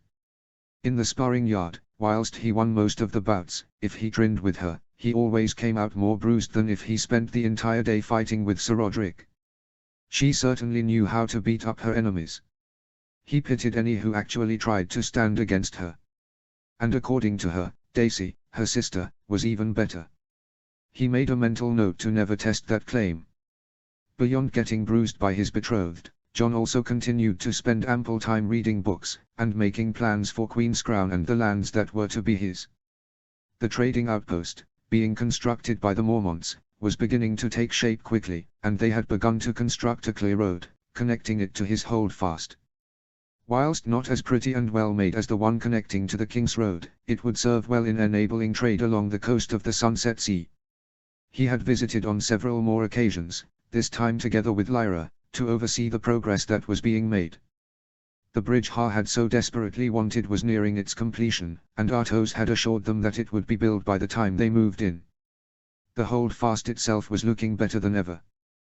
The outside had been refurbished, with the stones being cleaned, and at places new ones set in. On the inside, the rooms from top to bottom had been emptied, cleaned, and the new floors and windows had been set in. The doors and furniture had been replaced by ones made from ironwood, courtesy of House Forrester, and new braziers, to both warm and light the rooms and hallways. Surprisingly, the construction of the additional buildings had also already been completed. The barracks, kitchens, the gatehouse of the bridge, and even the smithy, which would be taken over by one of Mickken's former apprentices, had all been finished in record time. The wall surrounding the island was standing 20 feet at the moment, and they had decided that they would end it at 30. In total, 8 guard towers would be placed along it which were planned to reach 50 feet.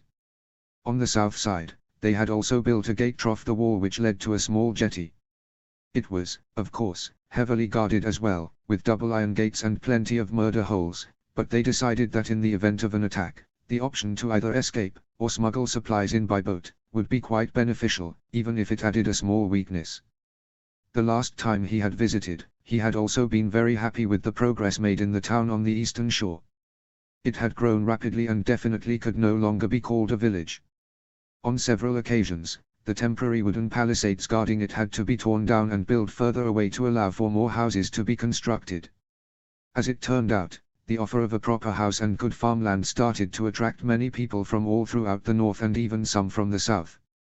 One family, for example, had arrived from the Reach, and had started on the first apple orchards. They came from the lands surrounding Cider Hall, the seat of the Red Apple Fossoes, and brought with them much welcome expertise. There was also a group of former miners from the Westerlands that wished to attempt their luck in the Western Mountains. Their families had once lived near Castamaria for generations, but with the mines flooded by Tywin Lannister, they had lost their primary source of income. They, like many others, hoped to make a new life in the north. He saw no issue in accepting them in his lands. Lyra was a bit skeptical at first as she distrusted the Southrons, especially the Westerlanders, but he pointed out that the small folk seldom had any real allegiance, and mostly cared only for their own, and their family's well-being. Besides, he figured that any former subjects of the Red Lions had little loyalty to the Lannisters as he was the cause of them having to leave their homes. The steady flow of people had been mostly due to his father. He had the word spread that there were new opportunities for all sorts of people, with excellent land to settle on. Whilst the north was never particularly populous, there were some in the more southern regions near White Harbour and Barrowtown that were looking for more land for themselves. Additionally, ravens had also been sent to some southern lords and even the capital. Many of these people were unlearned, but it did not take long for someone to become decent at helping build the new homes, or aid in plowing and sowing fields. Whilst not many Southrons liked the idea of settling in the north, The sheer amount of desperate people they had down there certainly helped. From everything that John been told, and read of King's Landing, he could certainly understand their desire to move away. Living on your own lands, with a newly built home and food in your belly was definitely preferable to starving in a city that never ceased to smell of shit. The town itself, which Lyra had jestingly recommended be named Queenstown, had already a couple of thousand permanent inhabitants, and even the first harvests were coming in from the newly prepared farmland. The sewer system was also progressing well. For the task, they had specifically hired some of the builders that were responsible for those in White Harbor. So far, everything had, whilst not always on time, been completed to a satisfactory degree. As for the town fortifications, they had decided that instead of relying on the temporary wooden palisades that had to be constantly moved as the town grew, they would build a large outer wall 15 feet high, with a 10-foot moat in front, that stretched from the southern shore, along the western one, all the way to the northern shore, encompassing a massive area that could be used and filled with buildings later on. This solution would also allow for the Weirwood Grove in the north to become a proper godswood within the town walls. In the end, Queenstown would certainly not be as large as cities such as White Harbor, but large enough to offer plenty of room to grow, and to house many more people, as well as the future glass gardens that he had planned to also be surrounded by the walls. As so many other things, they would add another great cost, but Artos had assured them that with them using the dirt and stone they dug up from the moat, they could fill in the walls in between the proper stone facades, to cut down the cost, whilst maintaining good defenses. And, in reality, it was unlikely that any great siege would ever take place so far north. The supply lines alone would be a logistical nightmare, not to mention the cold. What was likely, were the chances of wildling raids. And the walls they had planned would provide ample protection from those. Besides, the holdfast itself was nigh on impregnable, so he, and his family would be quite safe. Overall, he could hardly wait to finally move there. The thought of having his own holdfast and lands was simply a dream come true for him, especially having Lyra by his side. The only thing he would truly miss, would be his family. Getting to play with Arya, Bran and baby Rukan, sparring and jesting with Robb, and even the few conversations he had with Sansa, all that would soon be a thing of the past. And the day all that would change was fast approaching. In only 6 moons Robb and Aelys would get married, and he and Arya would follow only a few days later, though not before the celebration of him being legitimized as the new Lord of Queenscrown. Together with Lyra, he had finally decided on their new house. At first, he had told her of his ideas, and whilst she liked them, although she was confused by his obsession with black and red, she pointed out that the sigil would be too complex with all the additions he wanted to make. Instead, she had recommended that they should stick with the cold theme he had with his idea of House Winter, and develop it further from there, but she had also agreed that it was too close to King of Winter. In the end, they decided on House Frost. And whilst there once had been a House Frost, according to some very old tome in the Winterfell library, it was thousands of years ago, and obscure enough as that they could create a new one. It was even a bit ironic, as the text stated that the Stark kings brought forth their destruction, and now a half-Stark would be the founder of the new one. Furthermore, they would choose a light blue winter rose on a white field as their sigil. The white background would be an homage to his Stark blood, and the rose would symbolize the north and the cold. Their words would be cold as ice. Was it a bit on the nose? Yes. But so were many of the other houses' mottos. As if growing strong was any better. The documents had already arrived some nights ago, so now it was only a matter of time before he would be Jon Frost of Queenscrown. Stop brooding, Jon, Lyra said beside him. They were riding through the Wolfswood on a hunt, as was quite common for them. Only now, they were joined by his father, Robb and Theon, as well as a few guards. I'm not brooding, he defended, I'm thinking. Oh. What about? The future, our future. So eager to get me under the sheets. Lyra teased, and he felt a light blush forming. She was horrible in that regard. They had not done anything beyond the occasional kissing, but she loved to torment him. You are horrible, he said with a grin. But no, I was more thinking about our house and land. Maybe my betrothed does not desire me then. Lyra, by the gods, he groaned, only for her to break out in mocking laughter.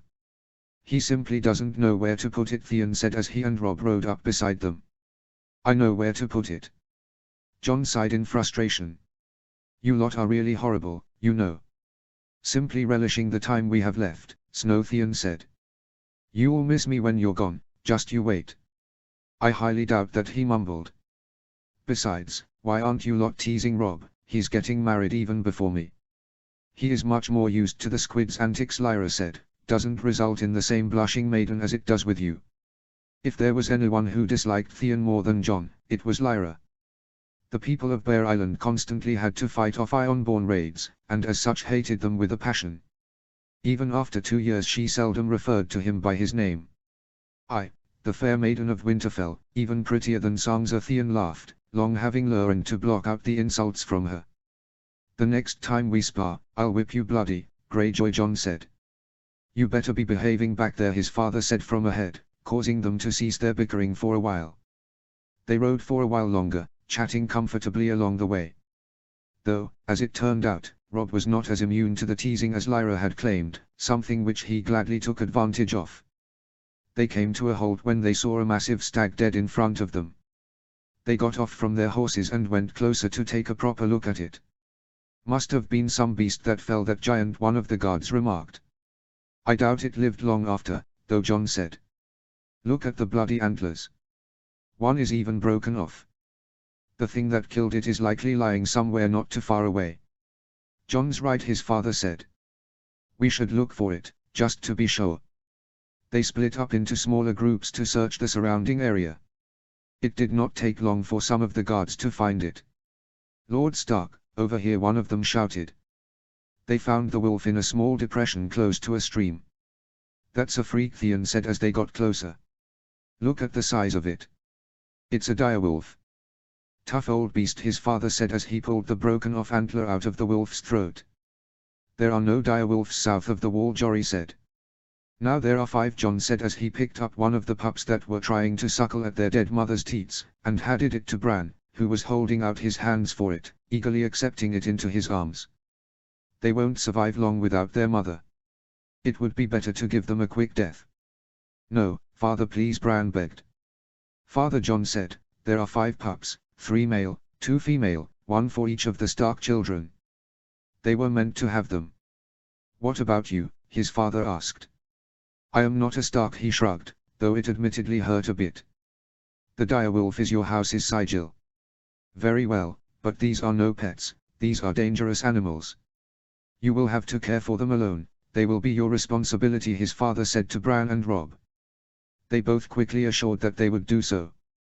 Just as they were about to leave, Jon here felt a pull at the back of his mind, as if something was pulling him further towards the stream. Without really thinking, he followed that pull. Hidden behind a small boulder was a little, snow-white pup.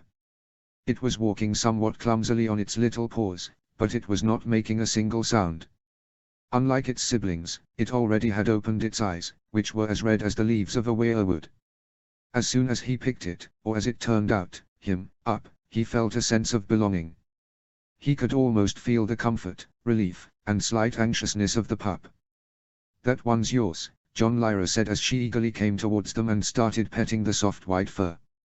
They decided to call off the hunt, and head home after their discovery.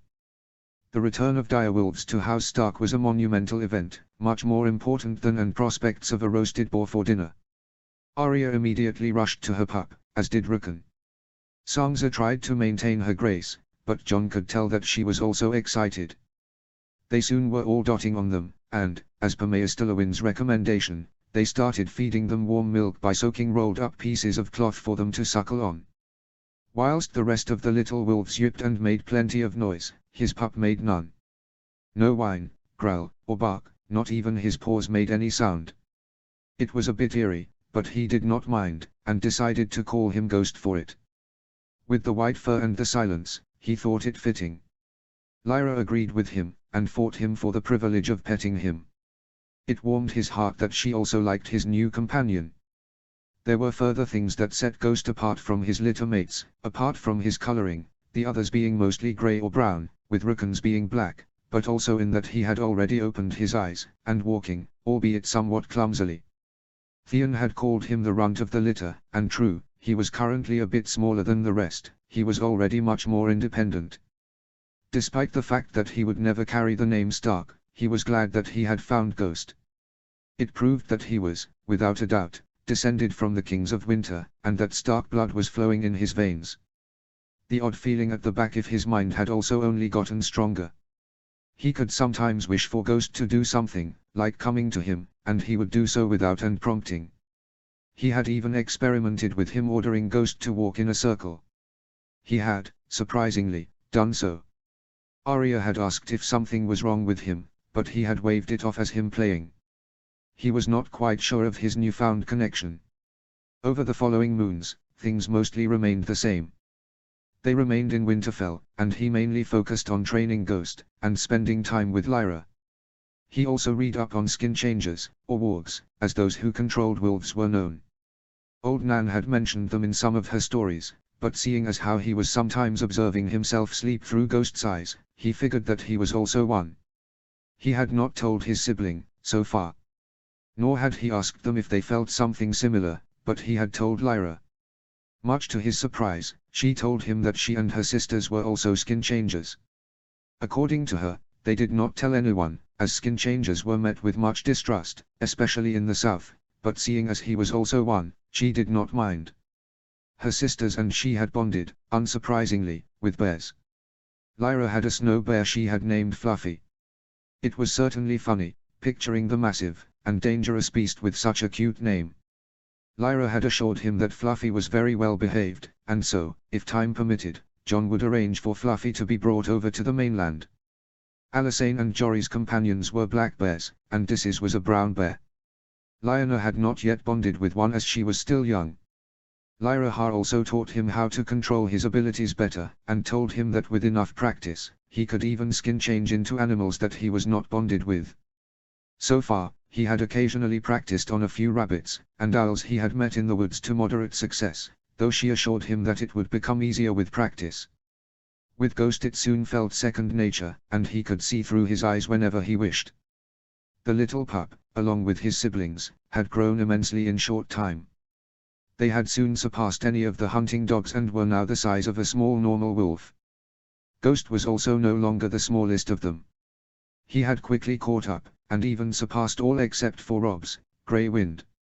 With passing time, he also got increasingly more nervous. After all, he was getting married soon.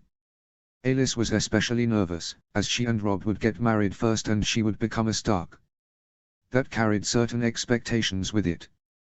Robb and he tried to reassure her that there was nothing to worry about. Lyra remained her old teasing self. In fact, it only got worse the closer their wedding came. He had ultimately found out that the best way to deal with it was to simply play along, and tease her back. Despite her front, he was quite sure that she was not as unfazed as she made out to be. But she did not seem to have any second doubts, so that was good. Lady Stark had also insisted on them all getting new clothing for the celebrations.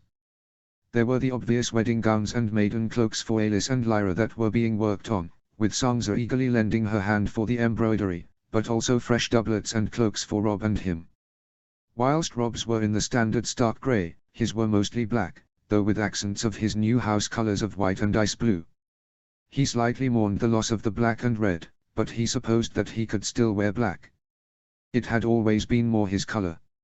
Sooner than he expected, the various northern lords were arriving for the weddings. It had been a while since the last Stark wedding in Winterfell, as his father had married Catelyn Tully in Riverrun.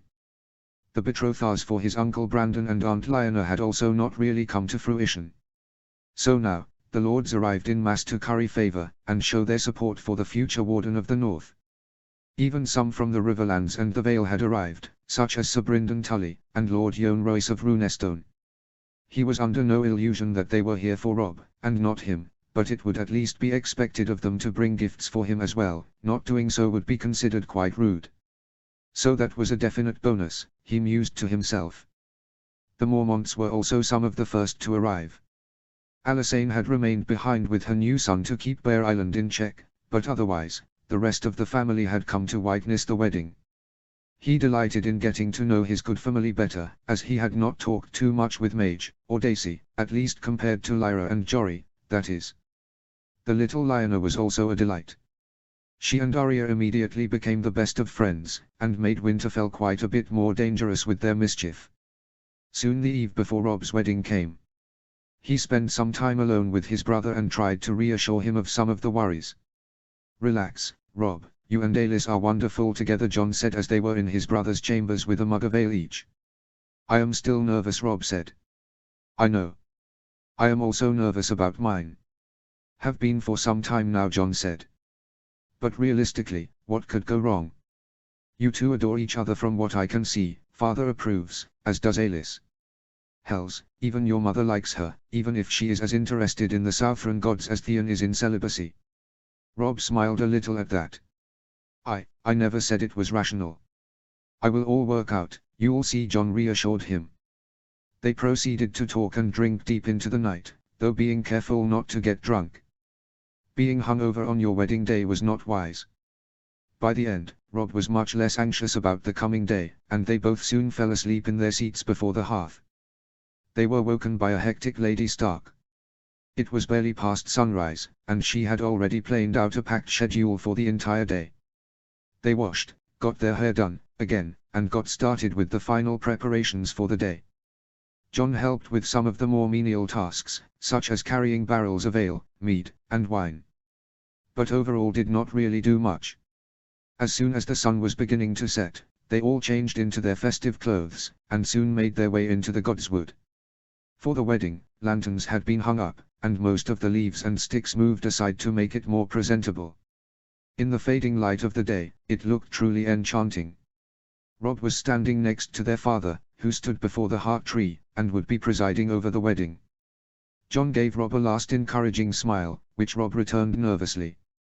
As soon as all the guests had arrived, and taken up their positions, Aelys entered, being escorted by her father. She was wearing a beautiful white dress, with the sunburst of the Karstarks, and the direwolves of the Starks being embroidered into it.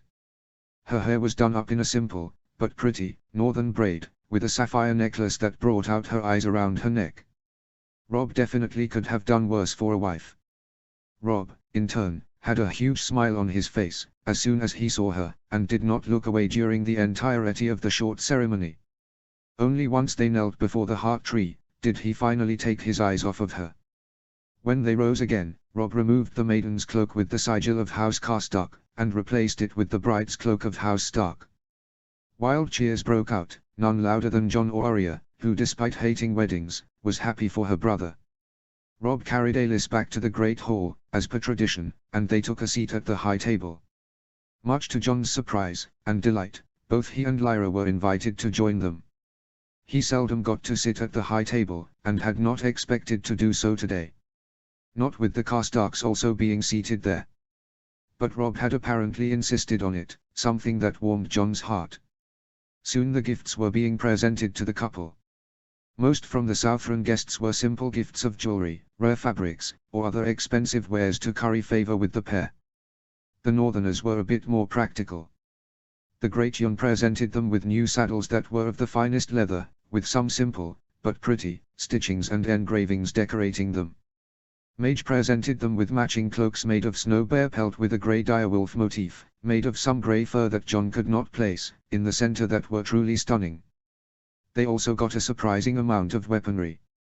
Axes from the Glovers, 2 weirwood bows from the Foresters, a beautiful set of ornate daggers and knives from the Mandaelis, and even the Karstarks presented Robb with a new suit of armor, made from the finest castle-forged steel. It was not full-on plate, like the Southron knights, but it was a mixture with mail and it certainly looked like it would hold up. It finally came time for him to present his gifts. He took the 2 packages that he had a servant bring to him, and approached the high table. "Brother, good sister," he greeted with a bow. "Aelys, I have had the pleasure of getting to know you over the past few years, and I am certainly happy to have you be part of our family. The gods know, you have received ample gifts with direwolves on them," he said, and a few chuckles were heard from the guests, "so I present you with something that is a bit more personal. Over the years I have found much peace in the Godswood, and glass gardens. The winter roses were always a favorite of mine, so much so, that I chose them to be my sigil. So in sight of those fond memories I have of these places, I wanted to give you something that was inspired by what is to be your home from now on." With that, he took out in his opinion, beautiful little chest, made of weirwood, that was intricately carved with motifs of trees and rivers, inlaid with sapphires shaped like winter roses, and presented it to her. "For all your treasured things you may find over the years," he said, as he gave it to her. She inspected it with wide eyes of appreciation, which he was glad for. "Thank you, John, truly," she said with a wide smile, "I shall always keep it close." He returned the smile and turned towards Rob. "Now, brother, I think it is safe to say that ever since we were only enough to wield sticks, we have fought and trained together. And whilst we eventually moved beyond the sticks, I always enjoyed the spars with you. I certainly hope that we will share many yet. But, in memory of those, I have present you with this," John said, and took out his second package and unfurled it. Rob's gift was a sword. But not any simple sword. The crossguard was intricately engraved with what looked like icy crystals, and the pommel was the head of a snarling direwolf. The handle was wrapped in fine, black leather, the same as the sheath, which was naturally adorned with the motif of a direwolf. Rob took the blade in awe, and unsheathed it a bit. Seeing the fine swirls in the grey steel, he looked perplexed at John. "Is this?" "No, it's not Valyrian steel," John said. "The gods know, I don't have the gold for that kind of gift. But it is something called pattern steel. Still, it makes sharper swords than your ordinary castle-forged ones. Now it only needs a name." "Wolfspite," Rob immediately said. Of course John laughed. "Wolfspite it is." "Thank you, John, these truly are amazing gifts," Rob said, gathered John into a tight embrace. "Anything for you, brother," John said, before pulling back and smirking. "Besides, we both know you need all the help you can get, if you ever want to beat me in a fight." Rob only laughed and hit him on the arm. In truth, he had to skim a few gold dragons from the treasury of Queen's Crown for the gifts, which for now was still largely financed by Winterfell, but he had spoken to his father beforehand, and he said that it was fine by him. Finally, it was time for their father to present his gifts.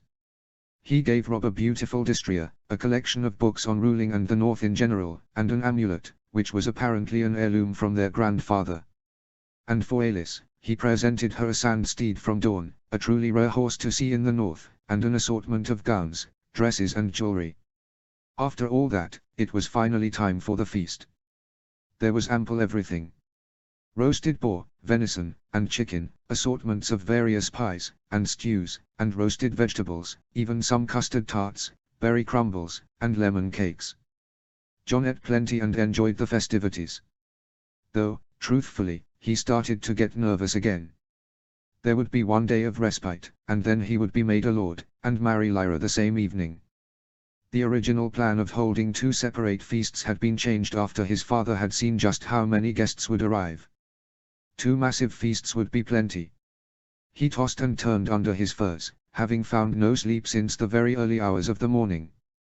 Before the day was out, he would no longer be a bastard, and instead would be a lord of the North, with lands, titles, and a lovely wife. First, he had expected Lyra to be above simple flattery.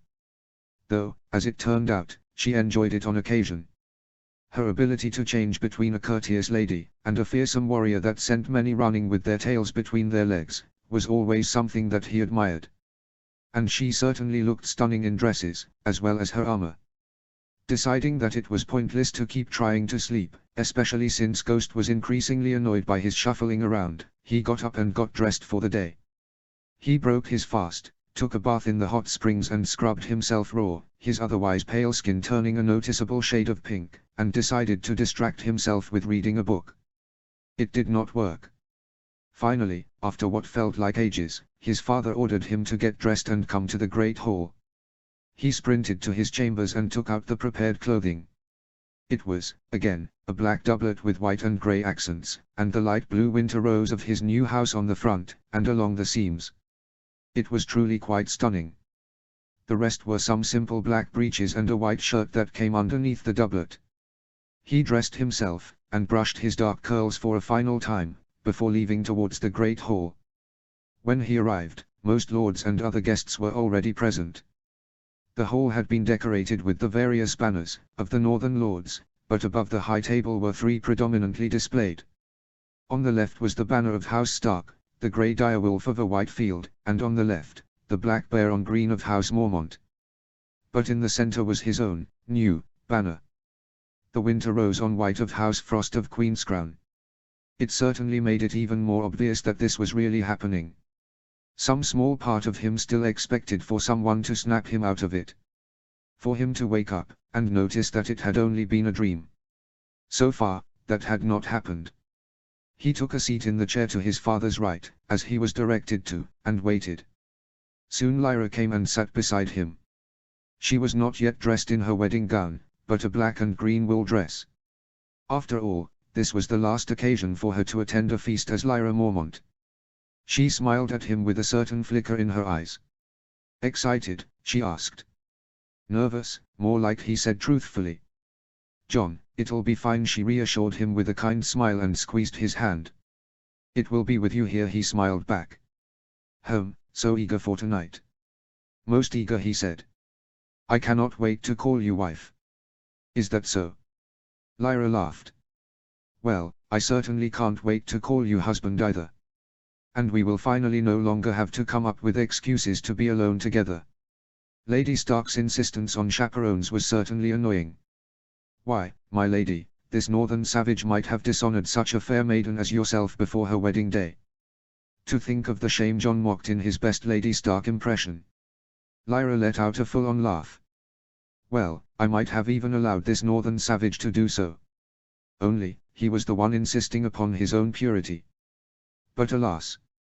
We will have ample time for that soon enough, Lyra. Oh, I'm counting on it.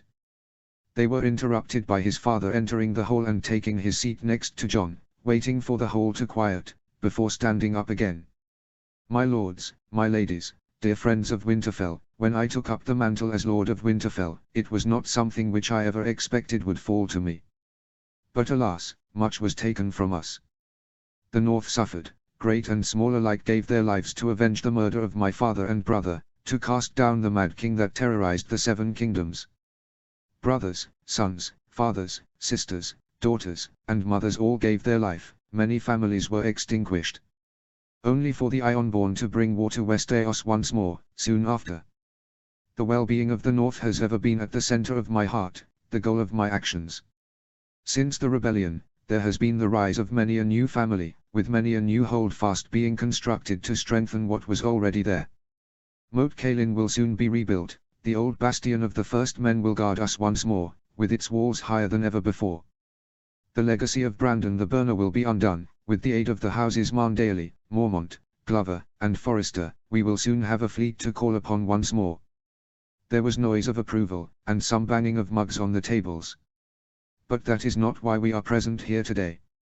The gift was ever a piece of land that the Night's Watch held, but could never utilize to its potential. Since it was granted back to the North, it was always my goal to do what they could not. To use it to strengthen us, and to prepare, for winter is always coming. Again, the gathered lords voiced their agreement. But for that the lands needed a lord to govern it. A man that was capable enough to see this massive task through to completion. To develop the nigh on empty hills and fields into the lands they could become.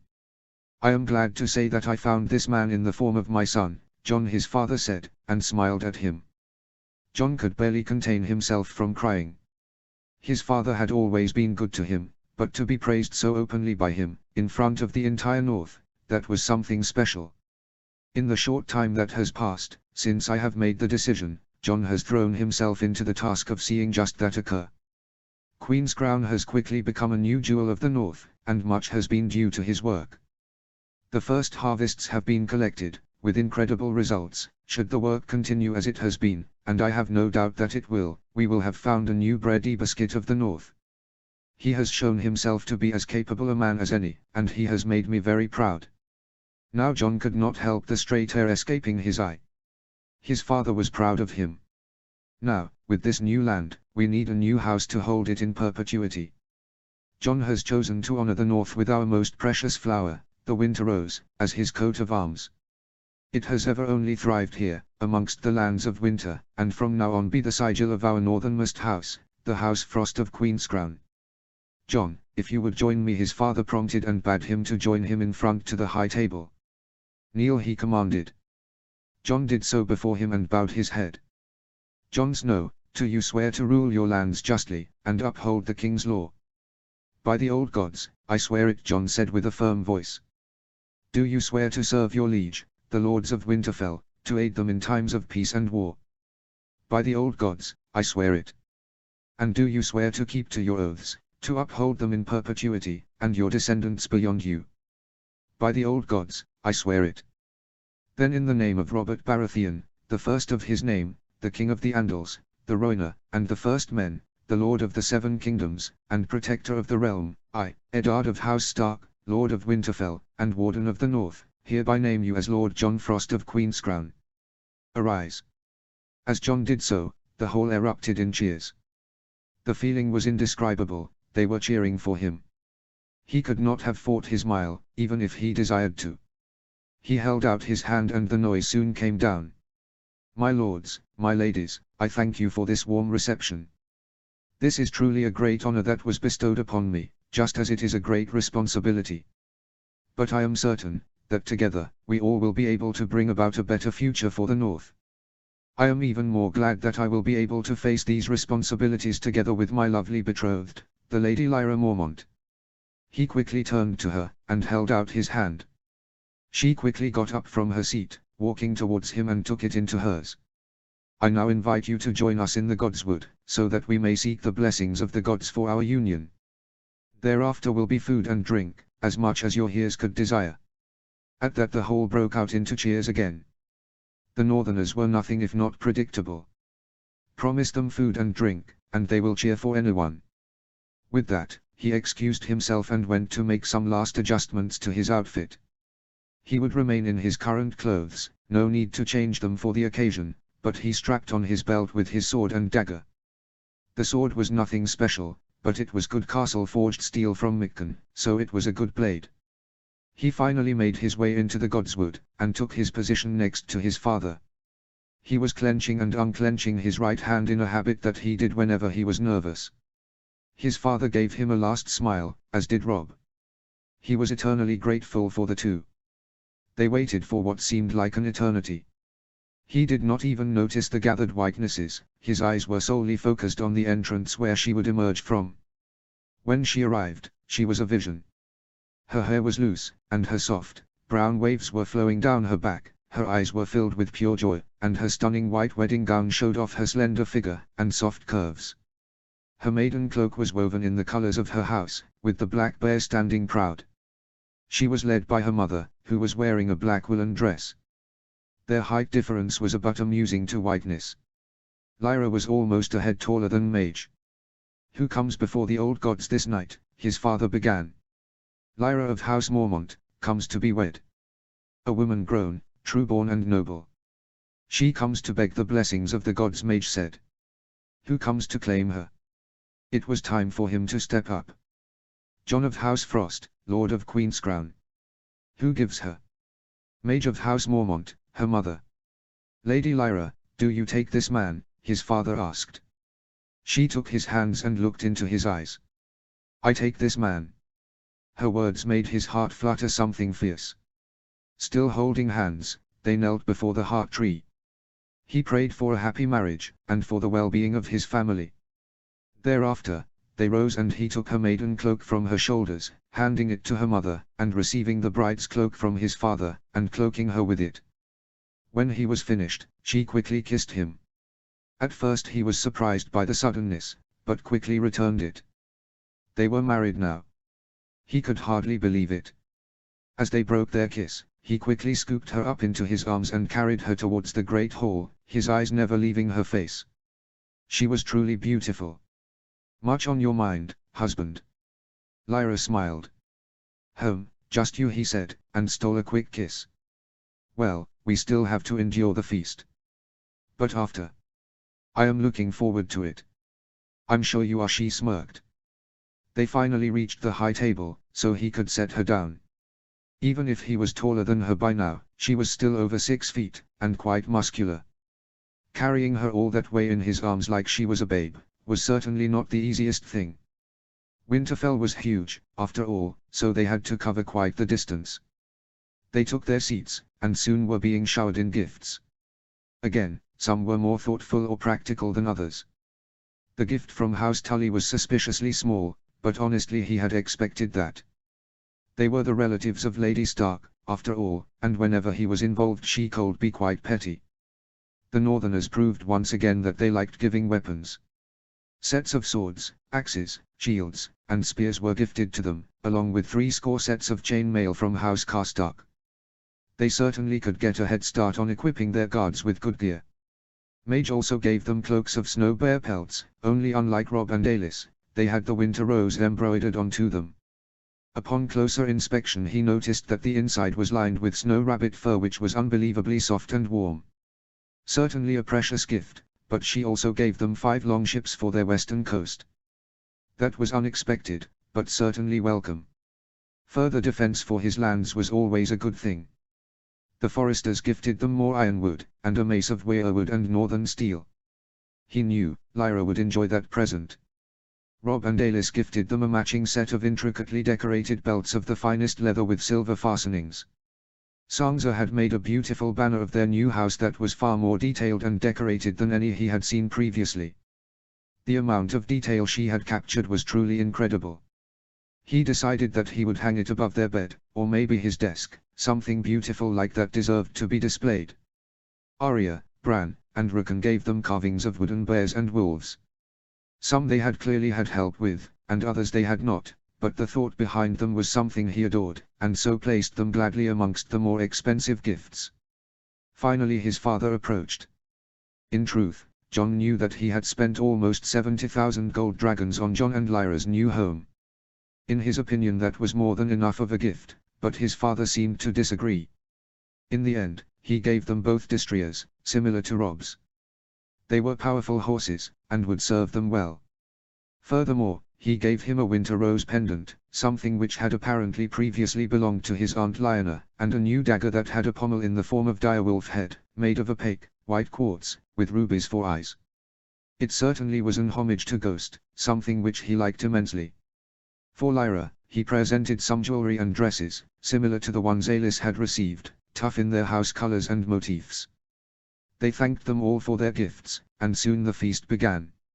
He again enjoyed many of his favorite dishes. He certainly hoped that he could find a cook that made some decent honeyed chicken. He loved that stuff.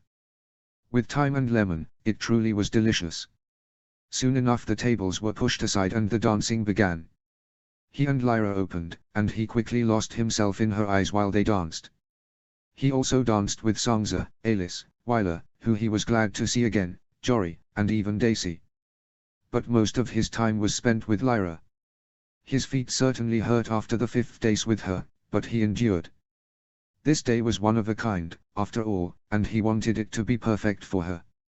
"Have you enjoyed yourself, my lady wife?" Jon asked, as they were dancing to a more slow and intimate song. "Most assuredly, my lord husband," she smiled back. "That's good. Wouldn't want you to run off before our first night together," he laughed.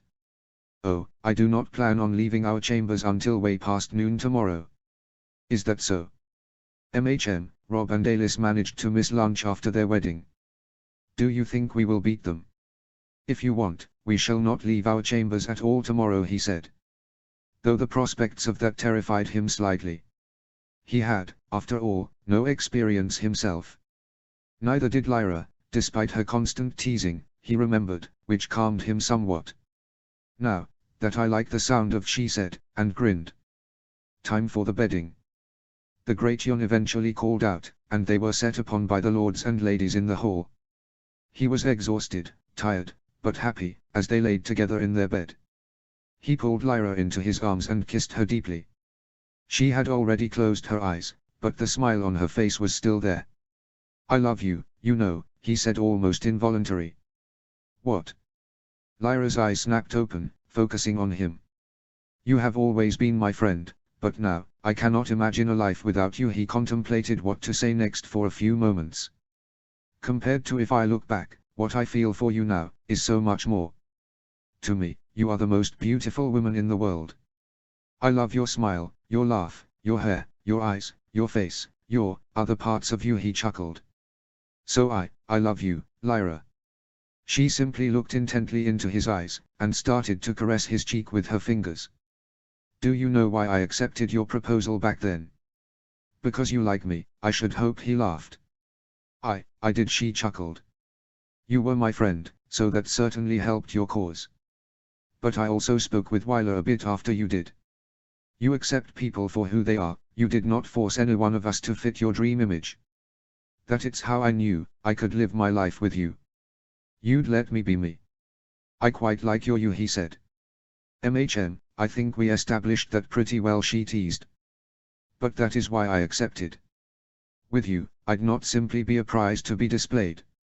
And over the years, I have come to care for you greatly as well. So I love you, too." He could not help his eyes becoming a bit wet, and kissed Lyra with all the emotion he could. "Sleep well then, my beautiful wife," he whispered to her. "Tomorrow we have the entire day to ourselves. And all the days after that. You, too, my pretty husband, I am looking forward to it," she said back and could not stifle her own giggle. She knew precisely how much he disliked being called pretty by Rob and especially Theon. That he did not mind her calling him that, was something he would never admit. With that, he drifted off into the most relaxing slumber he had in his entire life so far. Notes. This will be the last chapter for today, but I will post more very soon. I only have to revise some aspects that I was not quite happy with in some of the upcoming chapters. Either way, I hope you like the story so far. Happy Smiley. Chapter 4, Family and Farewells. Summary. Ned and Madge have something to discuss with the new couple, and Jon and Lyra prepare to move into their new home. Notes. A bit of a shorter chapter, but I hope that you like it all the same. Happy Smiley. See the end of the chapter for more notes. Chapter text. Jon Frost. Unfortunately, they did not manage to stay the entire day in bed. It was not due to lack of trying, but unfortunately a servant barged into their room, sometime in the afternoon, killing the mood. Alas, they had beaten Rob and Alis, so they still booked it as a win. They spent some time looking through the various gifts they had received. Some of the larger ones, such as their horses, stacks of weapons, and armor were outside, with most already stored in wagons for when they would travel up the King's Road to their new home. When they came to Lord Jason Mallister's gift, he was surprised at how lavish it was. Sure, they knew Seaguard was a wealthy city, but they did not expect to care much for them. There was almost an entire chest of fine silver, and various other pieces of jewelry. Lyra pointed out that it was most likely due to him wanting to get into the good graces with the Mormonts. With the new Northern Fleet being constructed and stationed at Bear Island, and the new trade it would encourage, House Mormont would soon be a much more important player in the trade along the western coast, and Seaguard most certainly would want to take advantage of that. Lyra was still fascinated with the mace, given to them by Lord Gregor Forrester. It was certainly a work of art, and Jon was certain that he never wanted to be at the receiving end of it. Lyra had already decided that she would never leave the mace out of sight, whenever Daisy was nearby. Apparently, she was quite envious of it.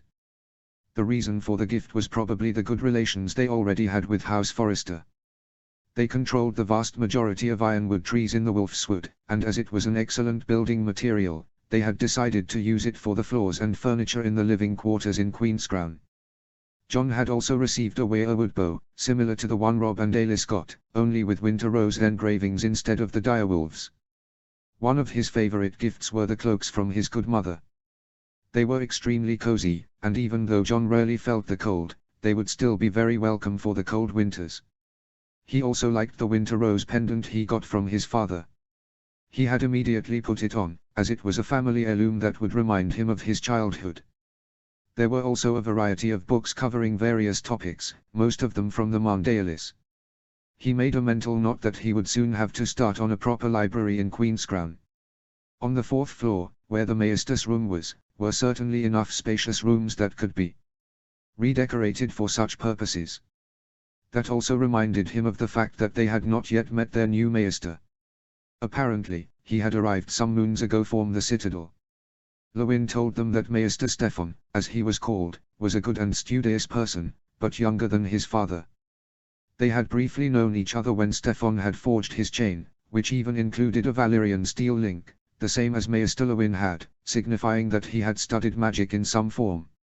He hoped that they would get along, as there were many subjects that would require documentation, such as the plans for the glass gardens, and new farming techniques. Other gifts were more practical, and something they definitely might find use for, such as the silverware, also form the mandalis, the barrels of wine, ale, and preserved fruits, and meats from the Hornwoods, the small herd of sturdy work horses from the Blackwoods, and the tools for wood and iron working from the Flints.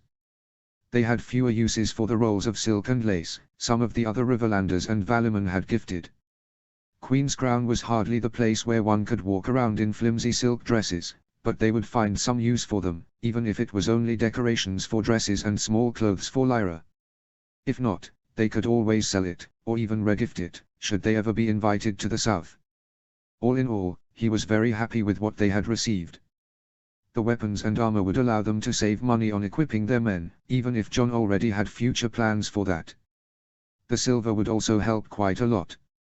His father had given him another 10,000 gold dragons to spend on the remaining projects, and as a small starting bonus, as the taxes would still not be massive for the next few years, but after that, they would no longer receive any gold from Winterfell. Not that he minded.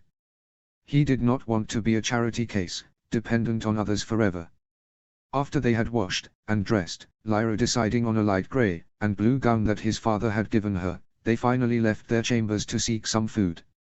Whilst it was not time for the evening meal, with enough charming smiles and a good dosage of idle chatter, they got a good plate of honeyed chicken with lamb stew and some freshly baked bread. All in all, it was a fine meal. Eventually, a servant came and told him that they were requested to come to the Lord Solar. Even though John found it a bit odd, after they had finished eating, they went to meet his father. Much to his surprise, both his father and Lyra's mother were present. Both he and Lyra sat down in front of the desk, and waited for his father to speak. What we are to tell you now is a secret that is dangerous beyond belief. So before you are told, I will have your word that you will not speak of it, unless a time comes when it will be safe to do so, his father began. He looked so intently at them both that there was no doubt in John's mind that he was serious. I swear it on the old gods, John said. I swear it on the old gods also, Lyra said. Good, his father said, and sat back a bit. I do not say this lightly, but if this comes out, it will not only be your lives that will be in danger, but my entire family as well. John, it is time we talked about your mother. Of all the things that could have been brought up, that was the last John would have expected. It was true, he had wished his entire life to know who she was. The only things his father had ever told him was that she died in childbirth, and that she had loved him, something that unnerved and reassured him at the same time. Who was she? John croaked out, the lump that had formed in his throat preventing him from speaking clearly. Before I tell you that, I want you to know that I love you, and that you will always be my son. I have raised you since the day you were born, and I will look out for you, and protect you until my last day. His father sighed and seemingly prepared himself for the difficult part. But I am not your father by blood. I am your uncle. You are the son of my sister Lyanna. He felt like the floor had been pulled out from under him. Aunt Lyanna was his mother. But that could only mean that. Before you rush to conclusions, his new good mother interjected his thoughts, you should know that what that fat oaf of a king has told the realm is utter bollocks. I knew Lyanna, she was the most kind person I ever knew, she loved riding, fighting, and winter roses, she said with a small smile. But she was fiercer than any northerner I have ever met. There was no way that she was taken against her will. Mage is right, his father said. When I found her in the Tower of Joy, she was already dying. But it was not due to a fever, but due to complications from giving birth. She begged me to keep you safe and made me promise to do so, something which I have tried to the entire time. Yes, you are Rhaegar Targaryen's son, but it was not rape, it was love that conceived you. John did not know what to say. Lyra grabbed his hands and pulled him close, something that he extremely was grateful for. His whole life had been a lie. Or had it? From what he heard of Rhaegar's other children, little Rhaenys stabbed 100 times, and infant Aegon having his head crushed against a wall, he would surely been dead had Robert found out about him. And he still loved his family, he still loved Lyra, that was all Raoul. He still had Stark blood in him as well, Ghost was proof of that. But what made him that in reality? A sand. A snow. Is John even my name? He asked quietly, not sure of anything now. No, his father, no, uncle, said softly. Your mother named you Jaehaerys Targaryen. But that name would have obviously been too dangerous. So I named you John, and calmed you to be my bastard son. That way I was able to protect you. Targaryen, not sand or snow. So I am not. No, you never were a bastard, his uncle said. No, he said I was still his son, he is my father. They married under the old gods and the new. But he was already married to Elia, John said, trying to make sense of everything. He was a legitimate Targaryen. I do not know the intricate details of it all. I only know what Lyanna managed to tell me, his father said. But the Targaryens have ever had different rules for their own marriages. And since the union was in no way incestuous or forced, at least the one in sight of the old gods was true, as there are theoretically no restrictions on multiple wives. Also, I am sure you recall that Aegon I also had 2 wives, and no one disputed in his legitimacy, even if Rhaenys was his second wife. Lord Stark, does that not make John, Jaehaerys, whatever, the rightful king? Lyra asked. The king. He wanted nothing to do with any of that. No, he quickly said, I don't want it. His father sighed. That whole topic is complicated. You are Rhaegar's heir, that is true. But it is also true that Robert claimed the throne for himself, something that is currently not contested. Whether he claimed it through his grandmother, she was a Targaryen, after all, or by right of conquest, I do not know, and frankly, don't care. There is also the rumor that the Mad King disinherited Rhaegar, as he suspected him of wanting to overthrow him, but I am not sure if that is true. He can keep it for all I care, John declared. I am relieved to hear it, his father said, letting out a deep breath. It was never my intention to deprive you of any birthright, but throwing the entire continent into war, killing tens of thousands of people, that is not something I could do in good conscience. I did all I could to grant you a good life. You becoming Lord of Queen's Crown being one of the measures.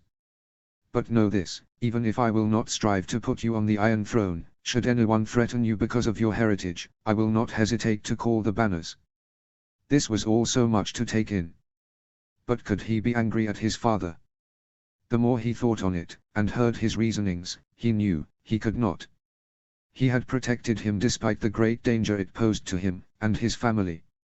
He had given him a lordship, and a promising one at that, and had spent large amounts of coin to see it built up. And he certainly had no interest in going into that viper nest of the south. Thank you, father, for everything, he said, some straight hairs running down his cheeks. Anything for you, son. John got up from his seat and embraced his father, something that was immediately returned. It was a while before he let go and took his place by Lyra's side again. Who else knows? He asked. Outside of this room, Benjen, and Howland Reed. Lady Stark doesn't know. Lyra asked. A shot of pain crossed his father's face. I was not sure if I could trust her in the beginning. You should tell her, Mage said. I understand that her treating John too well might have caused some suspicion, but that time has passed. John, his father asked. He thought a bit on it. You should tell her, as well as Robb, and Arya, at least. Not Sansa? Lyra asked, confused. Isn't she older than Arya? John admitted. I love Sansa, I really do, but she is still caught up in her flowery tales. I fear she might not comprehend the dangers of this secret. In her mind, every knight is gallant and trustworthy. And Arya does. She adores Visenya, and other Targaryens, as well as tales of the dragons, John pointed out. Besides, she would gut me if she found out that I knew and she was not told. This is your secret to tell now, John, his father said. Can I still call you that, or do you prefer Jaehaerys? Jaehaerys just sounds off. Jay is acceptable, but I am used to John. All right, I will tell Catelyn, and respect your wishes in who you want to tell. But you should be the one that tell Robb and Arya. He nodded his assent. It was all so confusing, and at the same time not significant at all. That was to say, there would not be any immediate changes to his life. Yes, he was the son of Rhaegar Targaryen and Lyanna Stark, but what did that mean to him in reality? Not much, at least at the moment. The proper shock would come later, he was sure. But right now, he was still the son of Eddard Stark, the husband of Lyra Mormont, the sibling of Robb, Arya, Sansa, Bran and Rickon. At least, he felt like it. He would have to take some time to process it all, but he was not as much affected by it in the moment as he would have expected. "Whilst we are here," Jon said, suddenly remembering, "I wanted to talk to both of you about something, father, good mother." "Does it have something to do with any of this?" Mage asked. "No," he chuckled, "not in the slightest. But I wanted to ask you about Arya. She has spent so much time with Lyra, and now Lyanna and Jory. I thought she might want to foster on Bear Island. I think she might like that." His father furrowed his brows in thought. "It is not a bad idea," he agreed. "I would have to discuss it with Catelyn, and Arya herself, but if you would be willing, Mage." "The little wolf is welcome anytime on Bear Island," Mage laughed. "Though I dread what she and my little bear might get up to. Again, I will discuss it with them, and see if they are amicable to the idea. You also visit often enough, so she would still see her siblings plenty. Bear Island is also only a couple of days by ship away from the outpost on my coast," Jon pointed out. "Has anyone come up with a name for it, by the way? Some have taken to calling it Black Bear's Landing in jest, though I am sure you, or someone else will come up with something better," Mage said. "I quite like it," Lyra grinned. "Though it is quite the mouthful for such a small settlement. Maybe Bearport." "I will acquiesce to your wisdom in this regard," Jon laughed. "Is there anything else, father?" "Actually there is," his father said, and pulled out a small chest. "This contains the documents of your parents' marriage, and your birth, as well as Rhaegar's harp and your mother's wedding cloaks, and a few letters. I have not read them myself, but I thought you might want to." He nodded and accepted the chest. "One last thing, why did you only tell me now?" His father sighed deeply. "I wanted to tell you for so long. At first I was not sure you would be able to comprehend the dangers, that was, as you were only a small child. After that, it became increasingly difficult. I kept telling myself, I'd do it next year, and I kept pushing it away. That was until Mage here figured it out and gave me the shove I needed. We could not have you two be married, and unaware of your parentage. The birth of a silver-haired, purple-eyed child might have raised some questions, had you not known." That thought had not even occurred to him, but it was true, the possibility was there. "Thank you again, father, for everything," Jon said. Together with Lyra, he left the Solar and returned to their chambers. He was still slightly dazed from the revelations, but he did not feel overly different. He was still half Stark, and his father still considered him a son. "So, that was something," Lyra said, as she flopped back onto the bed. "I certainly did not expect you to be some secret prince.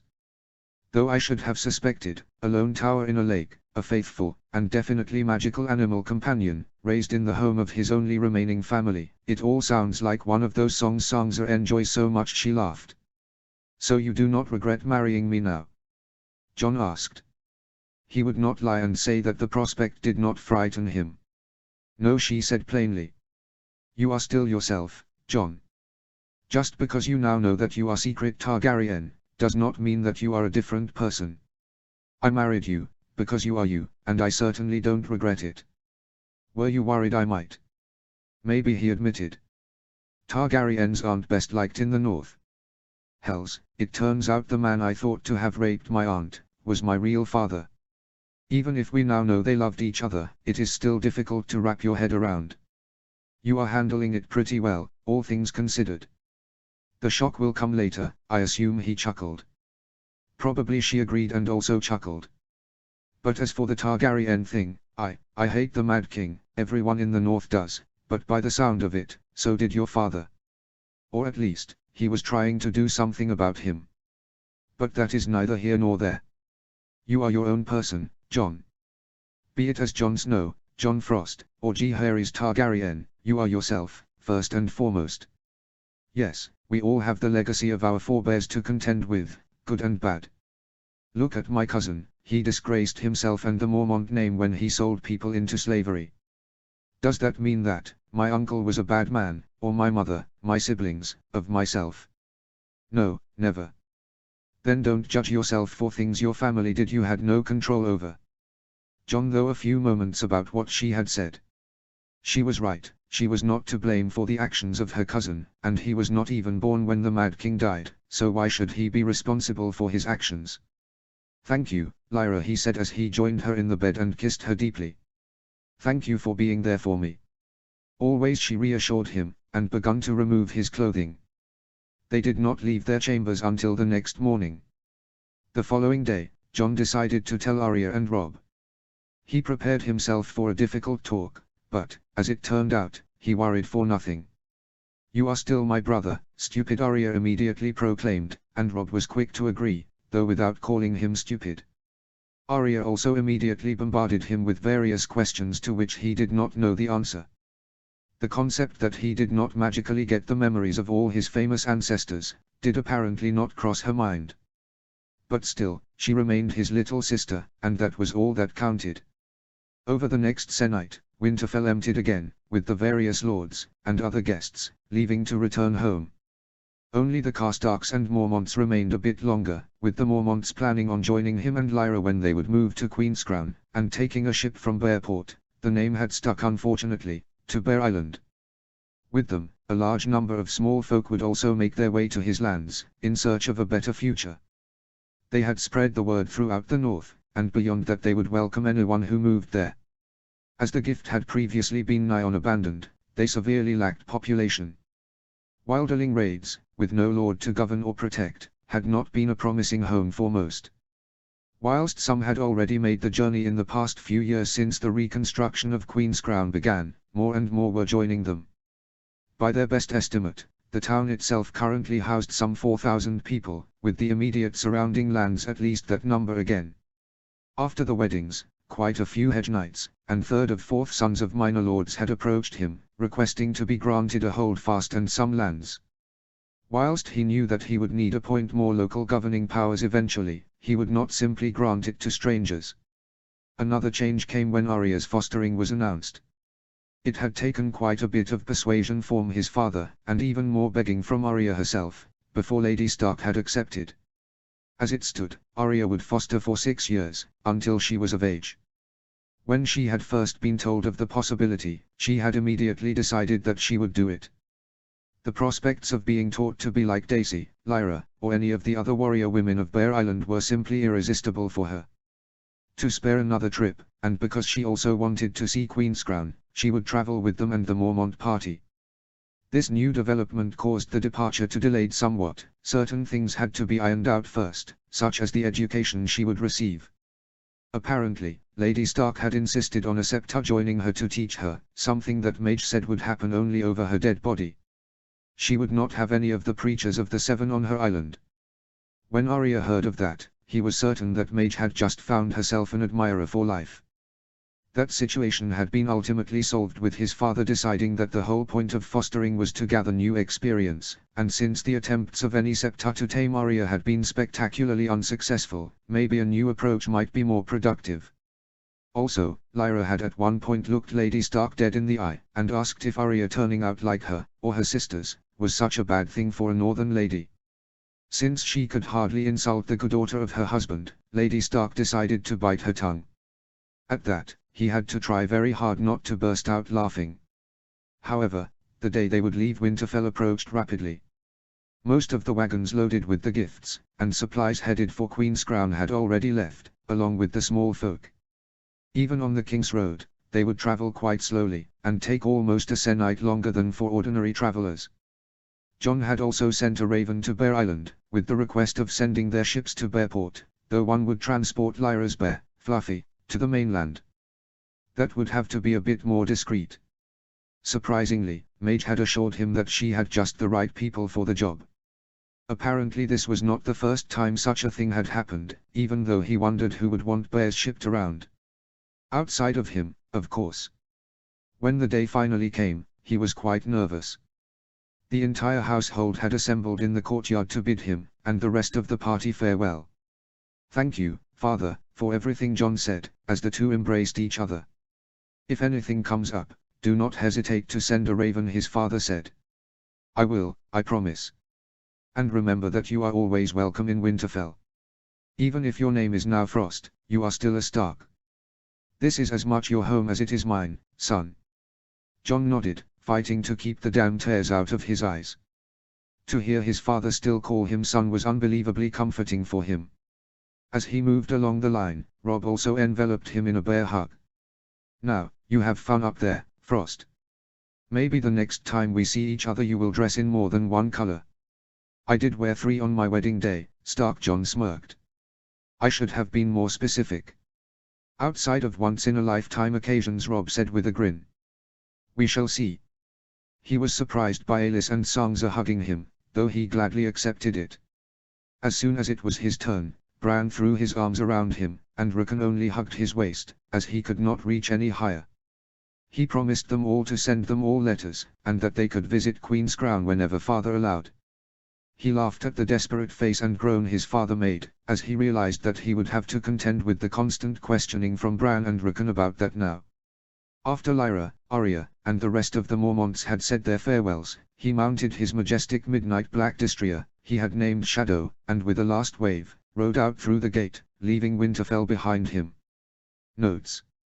I will try to at least post a chapter a day for the next week, but no promises, as I have decided to rework certain plot lines, and reworking 8K and word chapters takes a bit of time. All the same, comments and feedback are very much appreciated, and I will post again soon. Happy Smiley. Chapter 5, Hearth and Home. Summary. Finally, Jon and Lyra move into their new castle. Notes. See the end of the chapter for notes.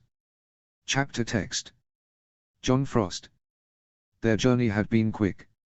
After only a se'night they had caught up with the caravan of wagons and small folk.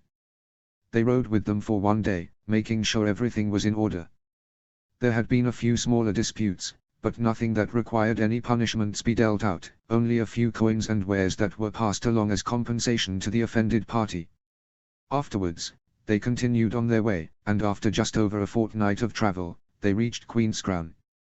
The first glimpse of it came when they came to the summit of a small hill that had blocked their view previously. Are you all ready? So see the glorious, the magnificent, the legendary Queen's Crown, he said in as close a voice to some pompous Southron herald as he could manage. Both Arya and Lyra, who were riding beside him, chuckled. You make it out to be the next Valyria, Arya said. I assure you, little sister, it will surpass Valyria in no time. Arya only giggled and muttered stupid under her breath.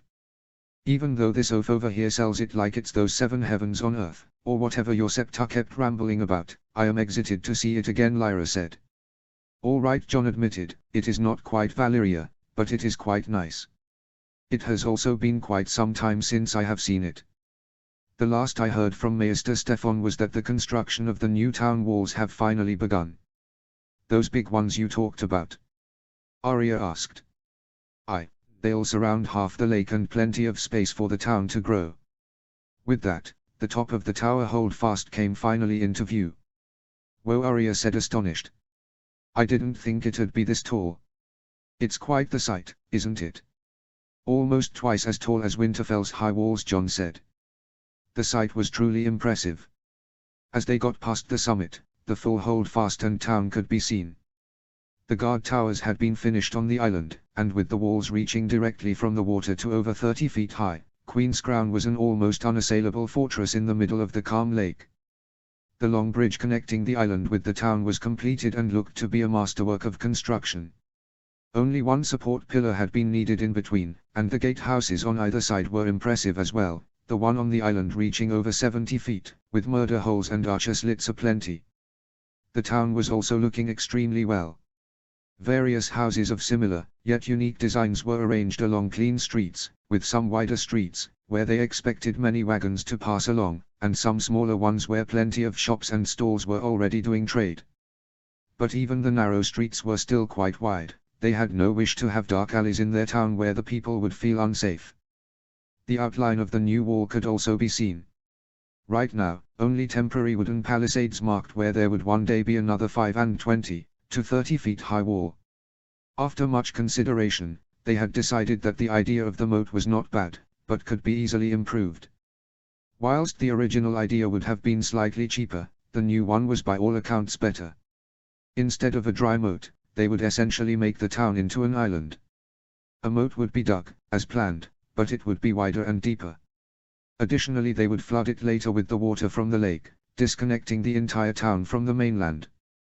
The loss in height difference, that would have existed from having a dry moat in front of the walls, would have to be compensated for with higher walls, hence the increased cost. All in all, there would only be 3 entrance points into the town, each protected by a drawbridge and a gatehouse. One in the north, one in the east, and one in the south. Again, right now it was only a charcoal-drawn plan on scrolls of paper, but according to Artos, it was well within budget, even before the gifts and gold from the Mandaelis. Why are the walls so big? Arya asked. There is so much empty space. But only for now, Lyra said.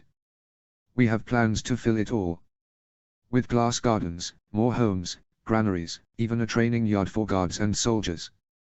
Wow, that sounds expensive. Oh, it is. John laughed. But we will do most projects steadily. Now that the island and the bridge are completed, we will begin on the glass gardens and the walls. The granaries and further homes are continuous projects that will increase with the people that move here. Besides, we still have some reserves. We will not go into debt anytime soon. The party soon arrived at the temporary wall of the town. The guards quickly opened the gate and let them enter. John noticed that they were largely only wearing poor boiled leather armor. That would be one of the first things he would change. Many of the people on the streets bowed to him and greeted him as their lord, something that still felt somewhat weird.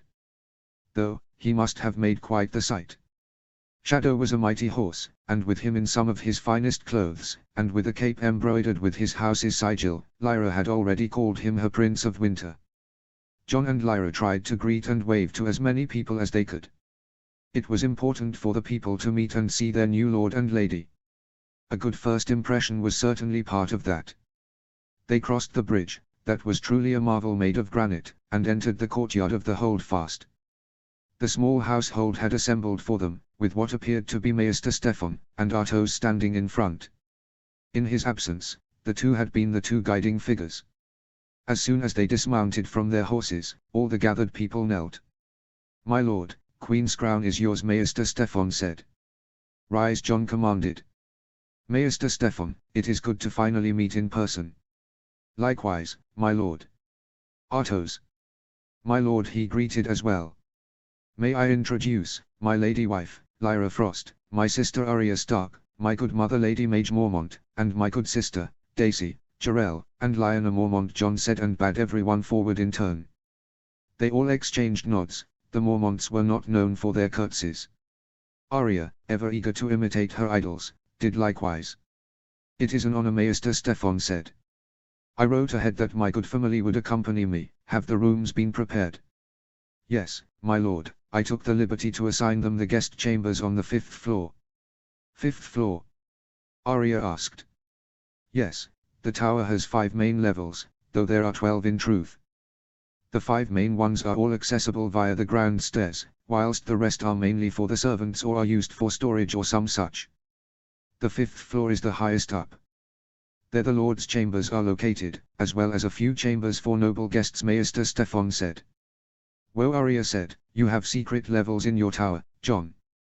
They aren't secret if everyone knows about them, John laughed.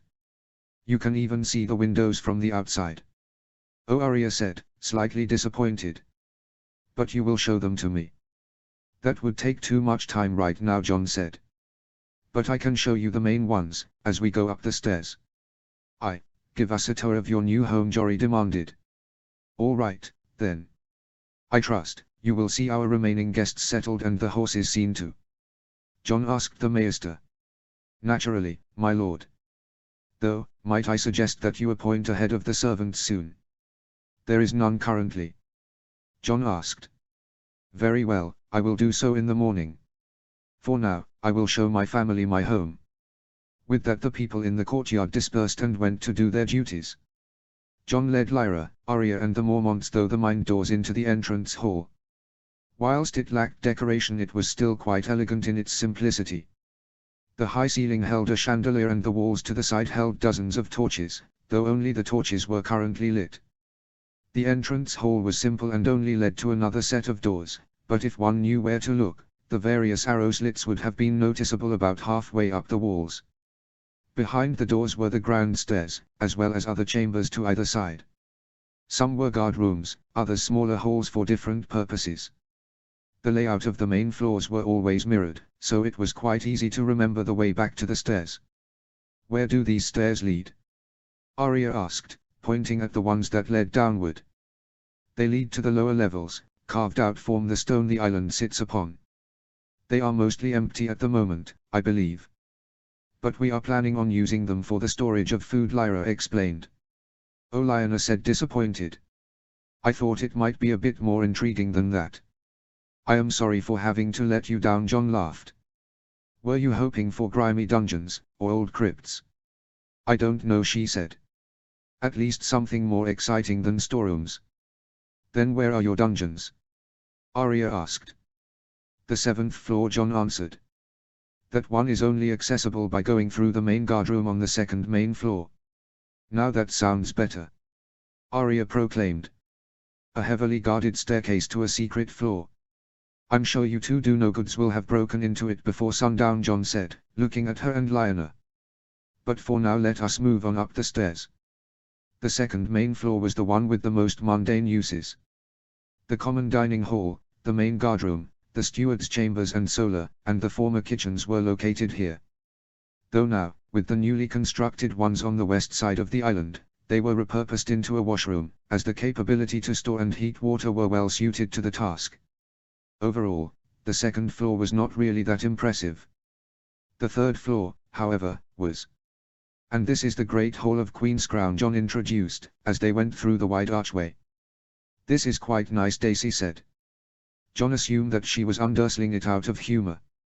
In his opinion, it was more than quite nice. The hall was not as large as Winterfell's, but it was still very large, and in Jon's opinion, more beautiful. There were no rooms outside of the main hall on the 3rd floor. And the only doors led to the grand stairs at the entrance, and a smaller staircase at the far end, that connected it to the 5th floor. The hall was circular, like the holdfast itself, with high windows let into the walls, bringing in much needed light. In total, 4 large hearths were in the hall, and dozens of torches and braziers, to provide heat and light during the dark hours of the day. The ceiling was the highest of all the floors with an impressive 70 feet. 6 pillars in 2 rows held it up and created almost an impression of a straight hallway, leading towards where the high table would be at feasts, and the old throne that was made of basalt and granite. "This looks more like a throne room," Jory said. "This is incredible." "It is one, of sorts," Lyra said. "Whenever Jon will hold court, he will sit in that throne. We don't know who constructed it, but we won't throw it out, that is for sure." "The room needs more color," Daisy said. "Right now it just feels too empty." Jon could only agree. At the moment, only the bare walls and floors were present, not even a few furs or a carpet was in the hall, other than the braziers and torches, of course. "We planned to put up a large banner of our house above the throne, with ones from houses Stark and Mormont on either side, signifying our heritage. Other than that, we are open for suggestions. Though we have other expenses that must be seen to, before we start lining the walls with Mirish carpets. Maybe a few weapon displays. That'll make the walls more interesting," Daisy recommended. "That sounds actually like a good idea," Daisy Lyra said. "I'm sure there will be ample to display in the future," Jon said. "Now, let us keep going up." The 4th floor was the one with the most guest chambers. There were over 60 such rooms, with some larger, and some smaller ones. The most lavish even had a proper bath set in stone in a separate chamber. The maester's quarters and the sick rooms, as well as the rookery, were also on this floor, though they were separate from the rest. Jon had planned for the 2 largest chambers on this floor, which were also the closest to the grand stairs, to be converted into the library. These rooms worked the best, as they had no bath that would need to be dismantled, and they even had an open 2nd floor within them, allowing for more bookcases to find place. Though Jon doubted that they would run out of space any time soon. Finally they reached the 5th and top floor, excluding the roof. Straight ahead from the grand stairs were the Lord's chambers. They consisted of the bedchamber, solar, private dining room, private bathroom, as well as a privy, and a spacious balcony. There were also theoretically the ladies' chambers nearby, but seeing as Lyra and him shared a bed, there was no need for them, and they would be given to the most important guest. For the duration of the Mormont's visit, they would belong to his good mother. The other rooms included the nursery, another dining hall, they had entirely too many of those, another smaller guardroom, for those that were tasked with the protection of the Lord's family, a common room for larger meetings that could not be held in the Lord's solar, and a few more rooms for the Lord's family. Those were currently also used as guest rooms, and would be the ones Arya and his good sisters would be staying in. They all had their own bath, solar, and privy. He was always astonished how much room there was in the tower. It was deceptively much. Most of the castles he had visited in the north had often less space inside. The exceptions being, of course, the likes of Winterfell, White Harbor. He was at least certain that should he ever invite all the lords to the north, they would be able to find suitable rooms for them all. By the time they had completed their tour through the Holdfast, much time had passed and the day was nearing its end. They all ate a good meal in the family dining hall consisting of largely fresh, local produce. It turned out, Gavin, the man who had been excited about the aurochs, had managed to rear them successfully. And John had to admit that the roasted meat was exceptional. It was served with roasted carrots, parsnips, stewed cabbage, and peas pottage, as well as freshly baked bread. They did not have any lemon cakes, as they had not gotten any preserved ones so far, and the glass houses had yet to be built. But the wild berry pie, in the buttery pastry, was a worthy substitute. Soon they all retired for the night. He and Lyra went to their chambers, and even though they had slept in them on some of their previous visits, this time felt entirely different. Like a completely new experience, a new beginning, which John supposed it was. Being too tired to do anything else, they both simply undressed and cuddled together under the furs, swiftly falling asleep. The following days were much more hectic than he would have liked. Countless appointments, from the head servant, Sarah, to the captain of the guard, Torrin, and many more, such as the stable master, head cook, treasurer, and steward, had to be made. In most cases, John and Lyra chose people they knew from either Winterfell or Bear Island. This was their home, and they wanted people they could trust. For their steward they chose Darren Castle, a nephew of Sir Roderick's. He was about 5 years John's elder, and had trained under Veon Poole, Winterfell's steward, for some years. Whilst they had not been friends, John and Lyra knew him, and were sure that he would be loyal to them.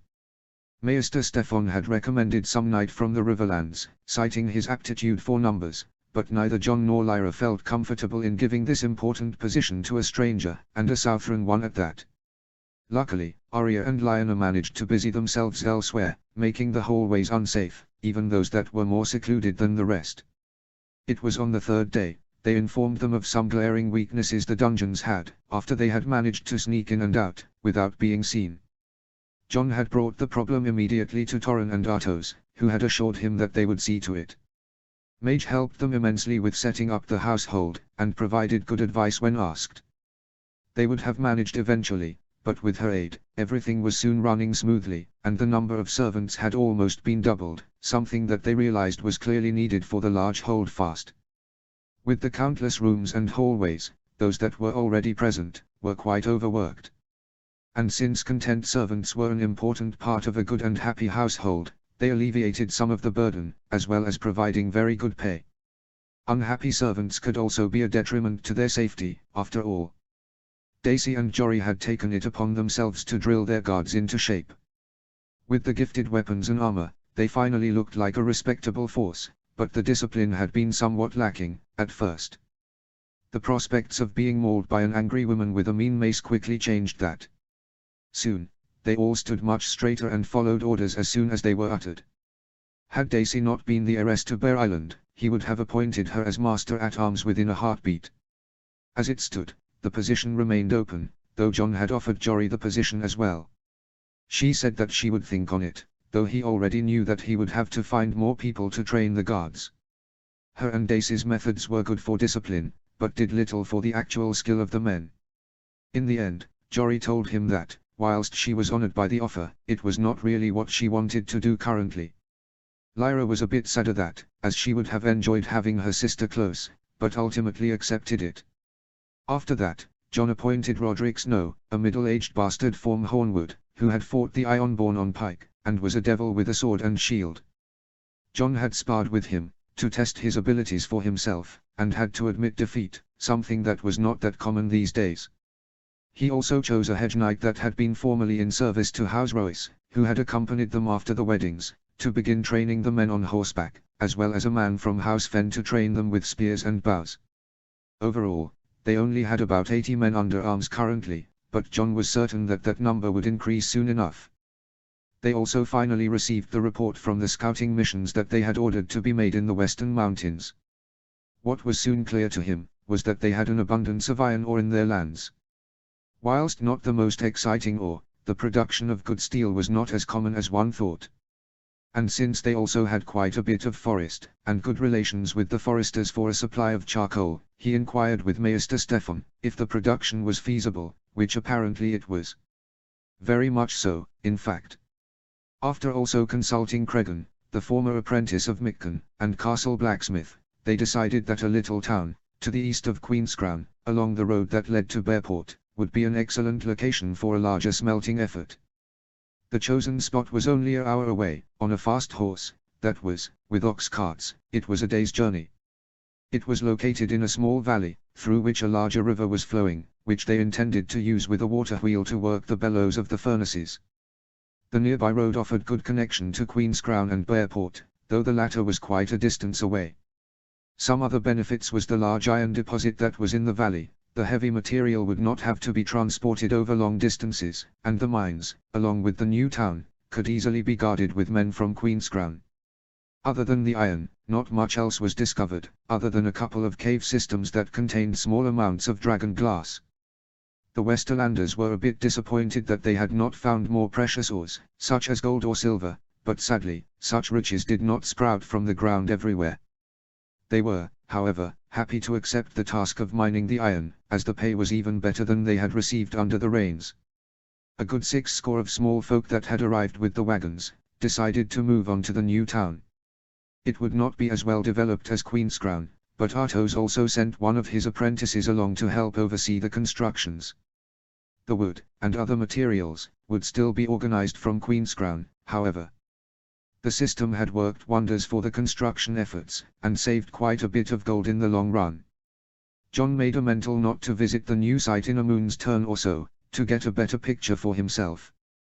When the issue of local governance came up, neither he, nor Lyra, had any short-term plans that they could implement. They did not have enough people they trusted to become vassals, nor did they wish to simply hand out lands.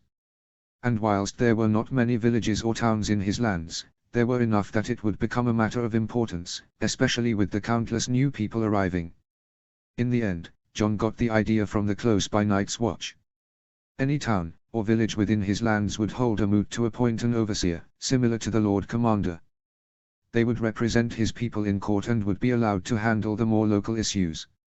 Of course, John would send people to collect the owed taxes, check the books, to ensure everything was in order, and make guarantee no one abused their power. To do the latter, new elections would be held every 2 years. He did not want to make lords out of small folk, but simply to allow the people some autonomy in their decisions. Naturally, he would still hold the final say over any issue, should it come down to it. Whilst there were some grumblings from the nobility that had hoped to be granted lands simply because they asked, Lyra agreed with his decision, and that the opinion that mattered most to him. Queenscrown would also have a similar system, though the elected person would have less power, and would act more like the voice of the people.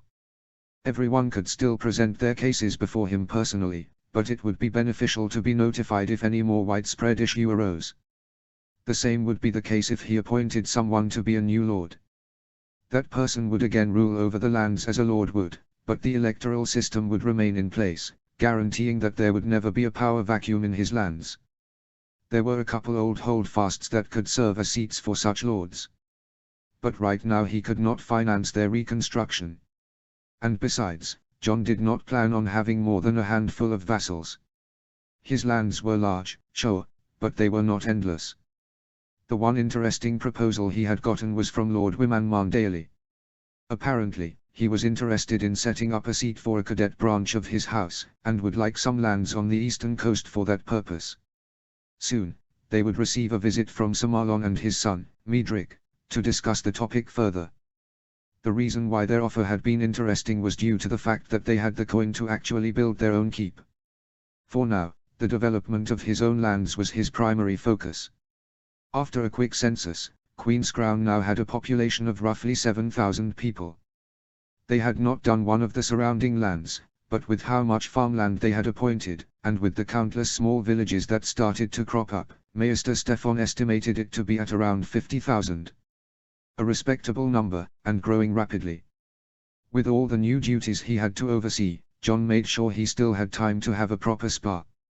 He trained daily with either Lyra, Daisy, Jory, or even his good mother. Arya and Lyanna always joined them, their training being largely overseen by Daisy. Though, if they sparred, they did so facing each other.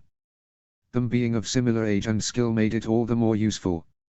He also sparred with Roderick Snow, whenever time allowed. The irony of both his sword instructors being named Roderick was not lost on him. When they trained with only their swords, John preferring to use a bastard sword, he won most of the time.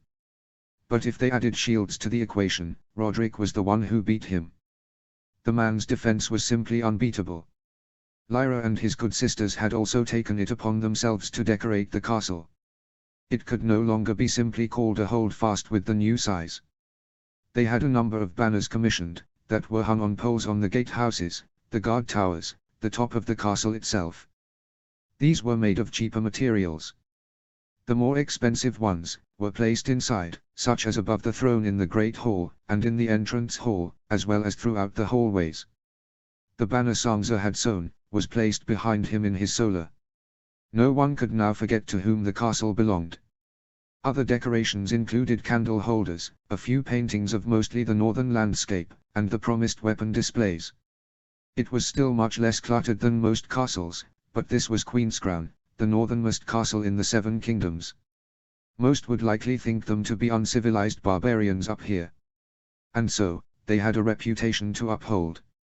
Eventually, it came time for Arya and the Mormonts to leave.